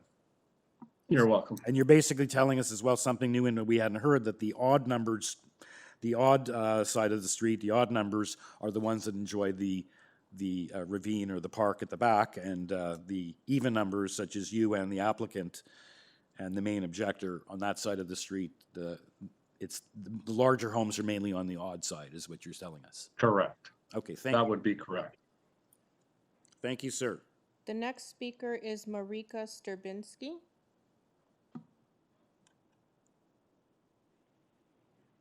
Hello. Welcome. Can you hear me? Yes, Hi. you're at 21 Blair Athol? Yes, I'm at 21 Blair Athol. My name is Marika Sturbinski, and I'm in favor of this project. Oh, you're in favor, think because it's- again, I I had think- you had you noted in our briefing list that you were opposed, so you're in favor. Yes, I'm in favor. Okay. So I think it's David Small does beautiful homes. I think it will add a lot of value to our neighborhood. I don't see a reason why this home cannot be built while there are other homes in our neighborhood that are similar sizes. I understand the bungalows have been built a long time ago. I don't believe that it means that they have to stay as they are. I think times are changing, and we have to adapt to the new needs of what people want. And I think these homes like this will help to increase the value of the homes in the area. So like some other people were saying, this is an investment for them to have for their bungalows. Those two-story house will help the bungalows to have a better value and all the other houses on that street or in the area. So I really don't understand why there's such an issue with that house when there are other houses in the neighborhood or on the street that are similar sizes. Okay, thank you. Thank you, you. Mr. Binsky. I forgot to ask, but the other speakers weighing after, if any committee members have any questions for any of those speakers that have spoken, but perhaps we can deal with that after we have. So are there any other speakers who'd like to weigh in before we go back to Mr. Giordano for his rebuttal? Chair, we're just going to try with Ms. Campbell one more time. Okay. Hi, Ms. Campbell. Hello. Hello? Hi, there's still a little bit of an echo, so what I'm going to do is I'm going to manually expel the duplicate Ms. Campbell's from the room, and hopefully that'll... Okay.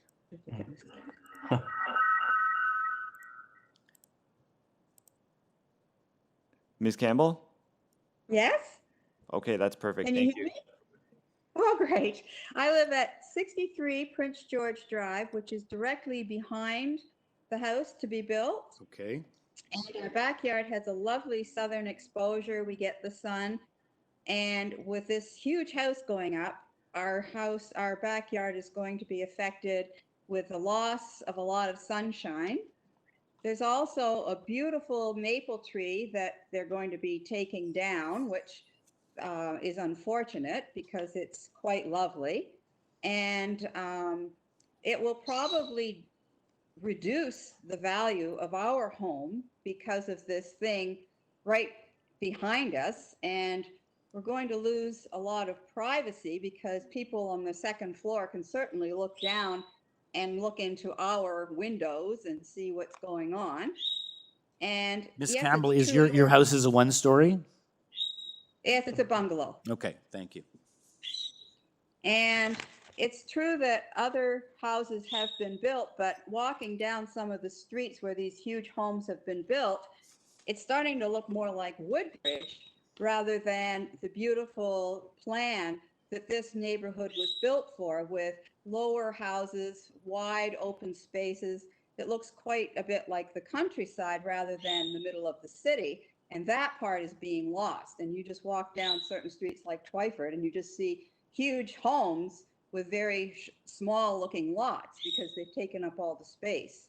And it's not what it's supposed to be, unfortunately. So and as far as the value of the home goes, I think our home would be reduced in value. Okay, you don't have any opinions of real estate agents or anything, but you did mention the tree, and that I don't believe I mentioned in the summary that Urban Forestry is requesting refusal of this application. Their condition number 5 means refusal. So thank you. So we're going to go back now, I guess, if those are all the speakers that have all weighed in. I'm glad we were able to hear from you because you did raise the tree.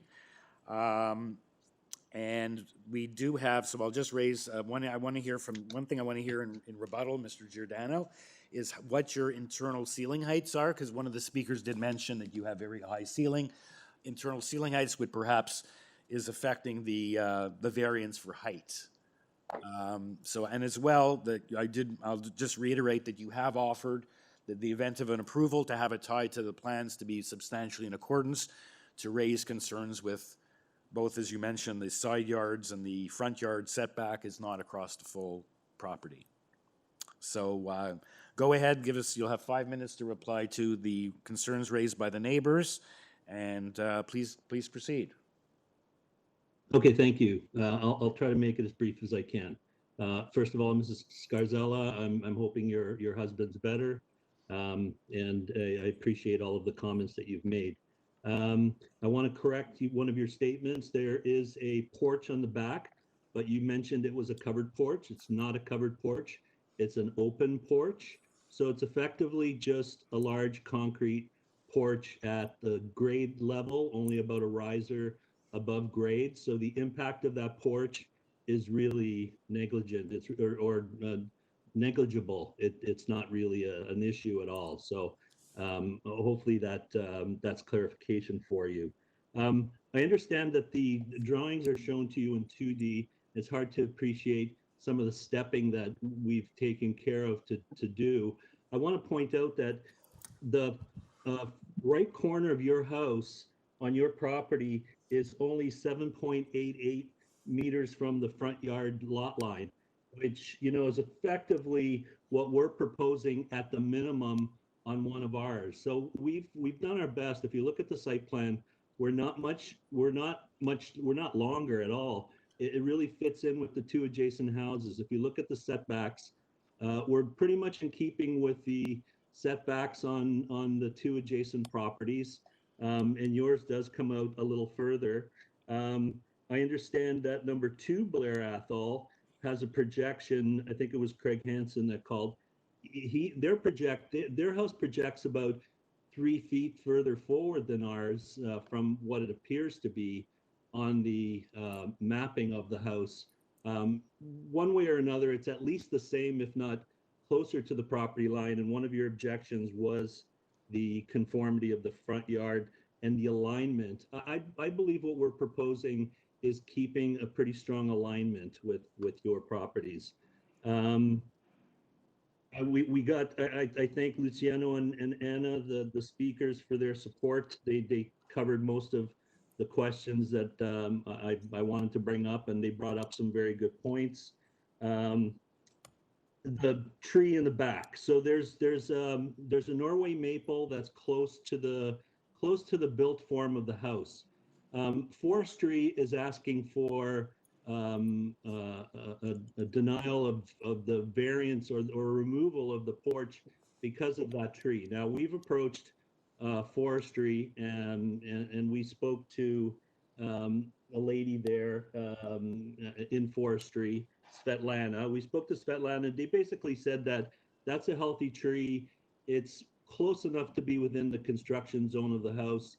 They said that they typically ask for either a deferral or a denial. But if the committee sees that it's appropriate for that tree to be removed, we just have to apply for a permit to remove or injure it, and they will allow the removal of that tree to happen. Now, our clients, just to let you know, plan on putting 2 new, very mature, large trees. They were talking in the 20-foot high range in the back of the property, which would help one of our, I didn't catch the, Prince George, Kathy Campbell, 63 Prince George. Your concerns about privacy in the rear. There's currently a red maple on the back of the property that is remaining right at your property line. And we're going to be adding 2 nice substantial trees back there, which will assist in the screening. And again, it'll be more pleasant than looking at the house. I think that more or less summarizes my thoughts. Thank you, Mr. Gindra. But I did ask you to mention what the internal ceiling heights are for the record of the basement. Oh, I'm sorry. Yep. Because you do Yep. have a meter So variance in height. the second floor is 9 feet, and the ground floor is 11 feet. Now, being 11 feet, it's only 2 steps up from grade. So we are careful. This isn't a tall house with tall ceilings that's pushed high out of the ground. It's only 2 steps up. You'll notice that the front entrance door, when you walk in, the floor line is flat all the way through the house. And the floor line of the house is only about 1.5 feet above grade. So even though there's I would say maybe an extra foot in height on the ground floor, it's conditioned back by the fact that it doesn't really extend out of the ground very much. Okay, thank you. What about the basement ceiling height? Well, basement's below grade, so there's really no full impact, but it's a 10-foot basement, which is pretty it's not common for new completely homes below these grade. days. It's not, it comes out of the ground, right? So you have 10 feet in the basement, 9 feet on the second floor, and 11 feet on the ground floor. That's correct. But the basement is 1 foot out of the ground and 9 feet into the ground. So there's really no impact on the basement. Okay. Okay, committee members, any follow-up questions for either the agent, Mr. Giordano, or any of the neighbors, or are we ready for a motion? I would just like clarification on the most recent plans, the date of the plans, or if there's a revision number or something that we can have some clarity on. Yes, we made a revision to planning. I don't know what the exact date is. It's as per the planning memo. Planning does have a memo that talks to the revised plan. And it's as per that drawing. That drawing shows the house narrower, shorter. The setbacks are all adjusted. Again, making a condition on getting a permit for the removal of the back tree and conforming with the plans is fine with us. The plans were submitted to Committee of Adjustment on May 25th. Yeah, it's usually predicated on when it was received, so that would be the reference to that if you want to reference those plans, correct? Correct.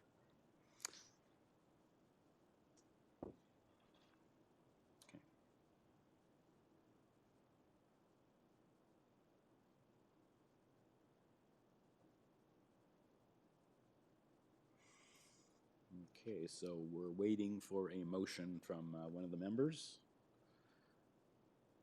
And first, I want to thank everyone in this application, both the applicant and the neighbors, for very helpful and very good presentations.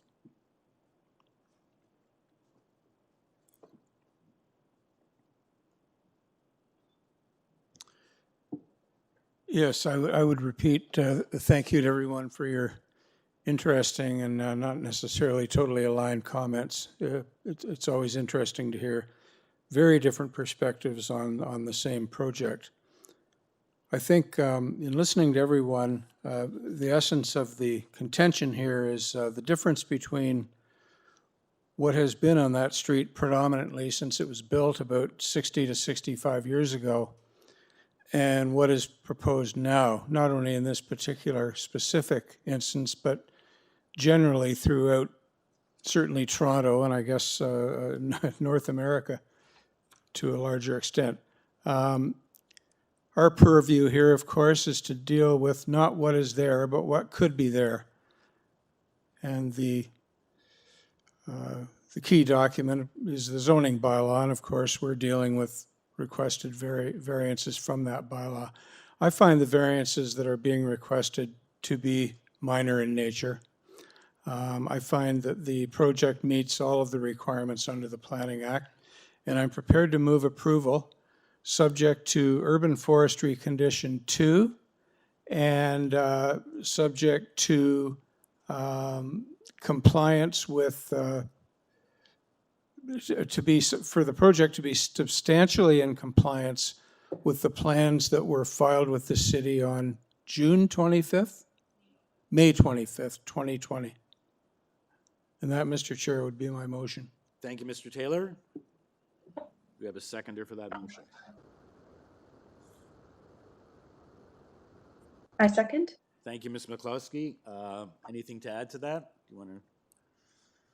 No, I echoing Don's comments, I think that it, there's some very, I think we saw both sides of the, two different perspectives here. I think that just to echo his comments, what could be there, there's already a precedent set. I think that, I think it's in keeping generally with the more contemporary nature of the area, and we will see change. But I feel that the variances are minor in nature as well. Thank you. So all in favor? Okay, you have unanimous approval. Thank you, neighbors, and thank you, applicants. And make sure you send in a request for a decision, neighbors. Thank you. So I believe we were on item number 9. Did we do finish number 9, or we're starting 9? Okay, it's 37 Lamont Avenue. And we have registered only one speaker, Marco Vieira of Epic Designs, on this application. Mr. Vieira, are you with us? Yes, I am. Good afternoon, everybody. Yes, good afternoon. So this is an application to construct a 2-story east side and rear addition and a 2nd-story addition above the existing dwelling. And there are 5 variances. And we have urban forestry requesting condition number 2. And that's, we don't have much on this. We don't have comments from neighbors or city departments on this application. So committee members, do you feel you need a presentation from Mr. Vieira, or just perhaps have some questions? Okay, no one needs a presentation. Any questions for Mr. Vieira, or are we ready for a motion?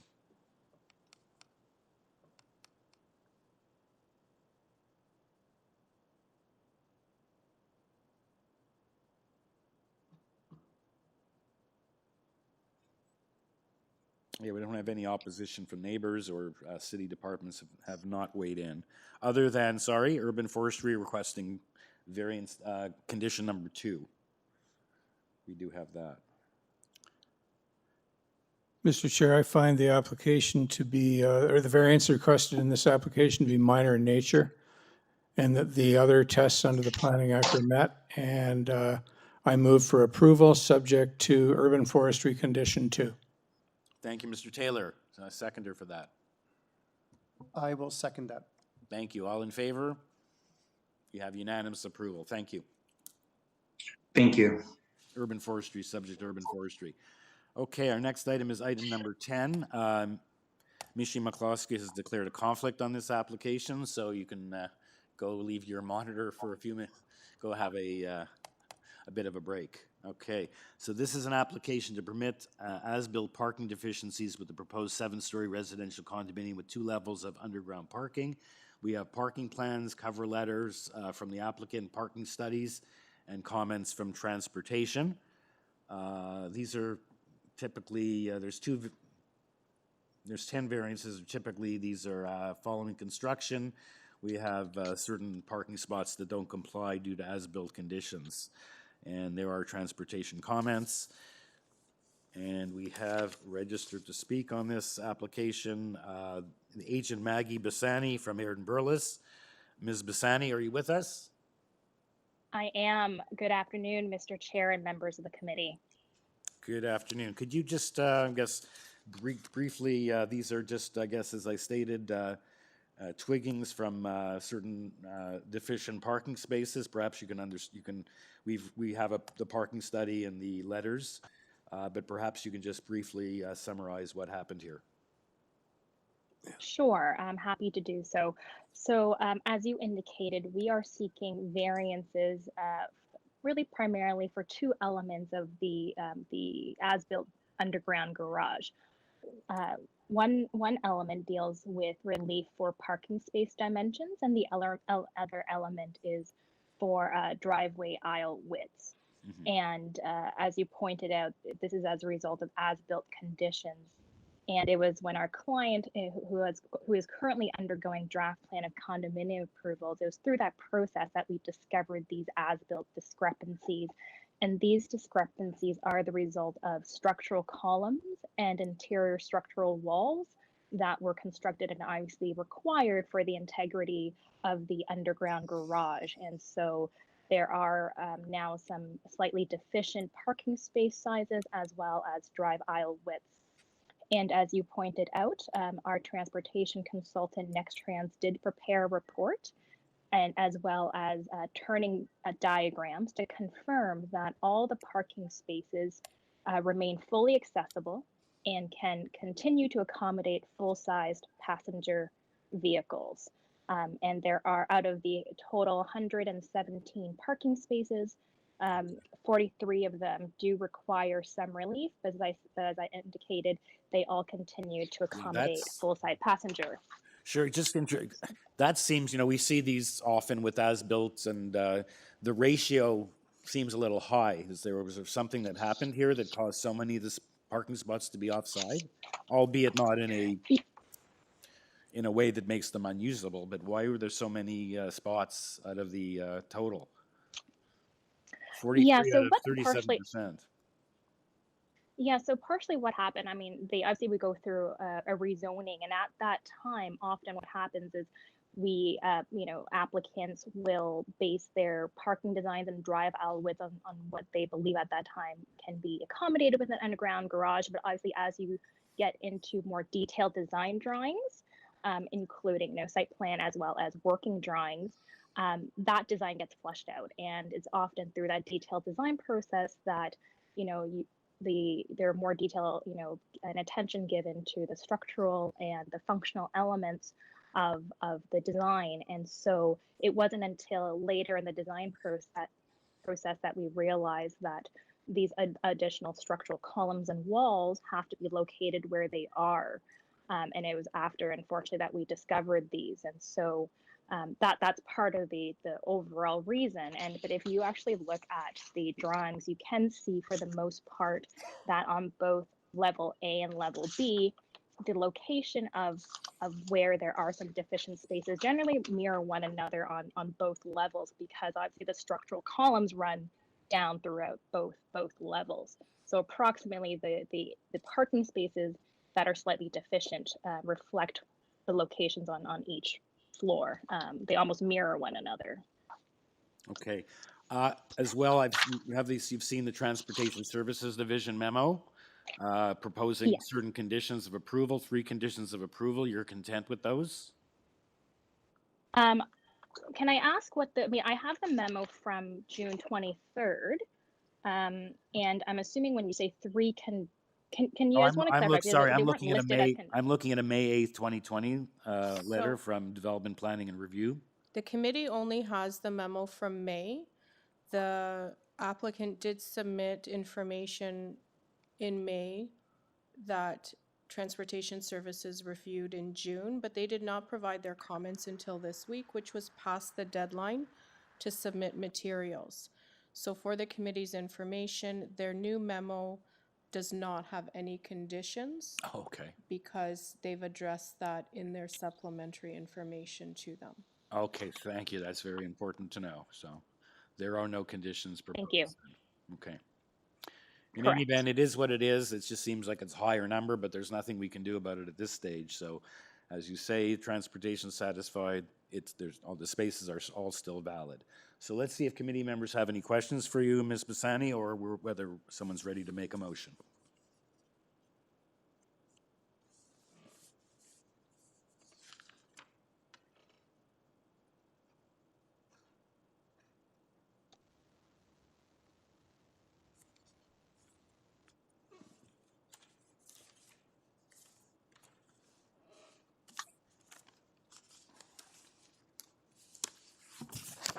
I'll move for approval. Variances requested are minor in nature and meet the 4 tests in the Planning Act. And I'll just because we have to take it at face value that there's this memo that we haven't seen, can I just make it a general condition that transportation be satisfied? And that they already are satisfied, so it won't be too hard to. That kind of leaves it open to anything. So if you were to impose a condition, there's no harm in imposing the conditions from the May memo. Okay, if Because they've the been met, applicant yeah. has already satisfied it. If you do it as general, then Okay, I'll make it specific to the May memo that those conditions be satisfied. Leave it at that. I'll second that motion. Okay. You have unanimous approval. Thank you very much. Thank you. Have a great day. Okay. So our last application for the morning agenda is item 11, 67 Watney Crescent. This is an application to build a detached garage in the rear yard. And I have a note here that transportation has no objection. We have no other input from neighbors or anyone else or city departments. Or do I have something wrong here? Hold on. Did I miss something? Hold on. First of all, is the agent with us, Salvatore Galufo? Yes, Welcome. thank you.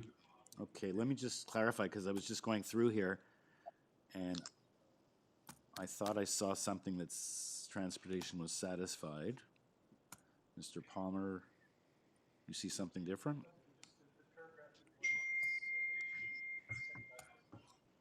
Yes.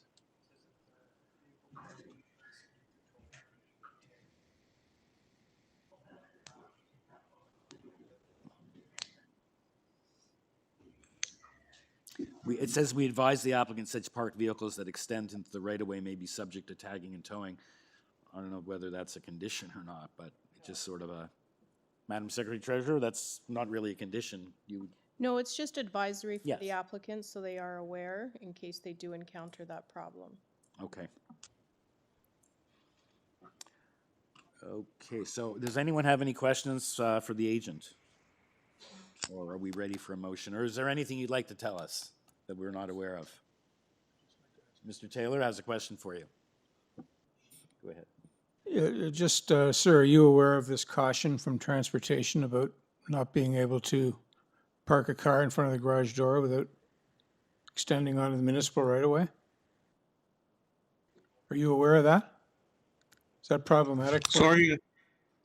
Sorry, I didn't hear that. Well, The Transportation Department in the city has indicated that your 3.05 meter setback from the garage door would be insufficient for you to park a car in front of that door without encroaching Yes. onto, you're aware of that?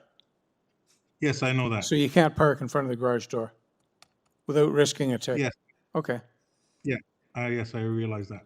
yep. Okay, any other questions, or is we ready for a motion? Mr. Chair, I find that- Just make a note that Mishi is still marked as away from the last application she had a conflict in, so she is not with us for this application. That should be noted in the minutes. So is that a motion? Yes, Mr. Chair, I find the, it's a single variance, is it not? Yes. Yeah. I find the variance to be minor in nature. All the requirements or the tests under the Planning Act are met. And I recommend, I move for approval without conditions. Okay, thank you. Seconder for that, Mr. Palmer. All in favor, you have unanimous approval. Thank you. And just mark Mishi as absent on that one. And we stand adjourned at 12:14 until this afternoon session.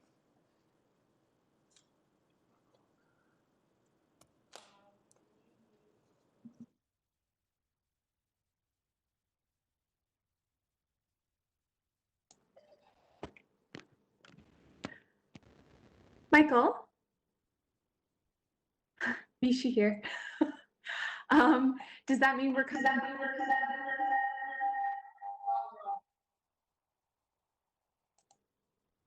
Oh dear. Does that mean we will return in at what time? At 1 o'clock?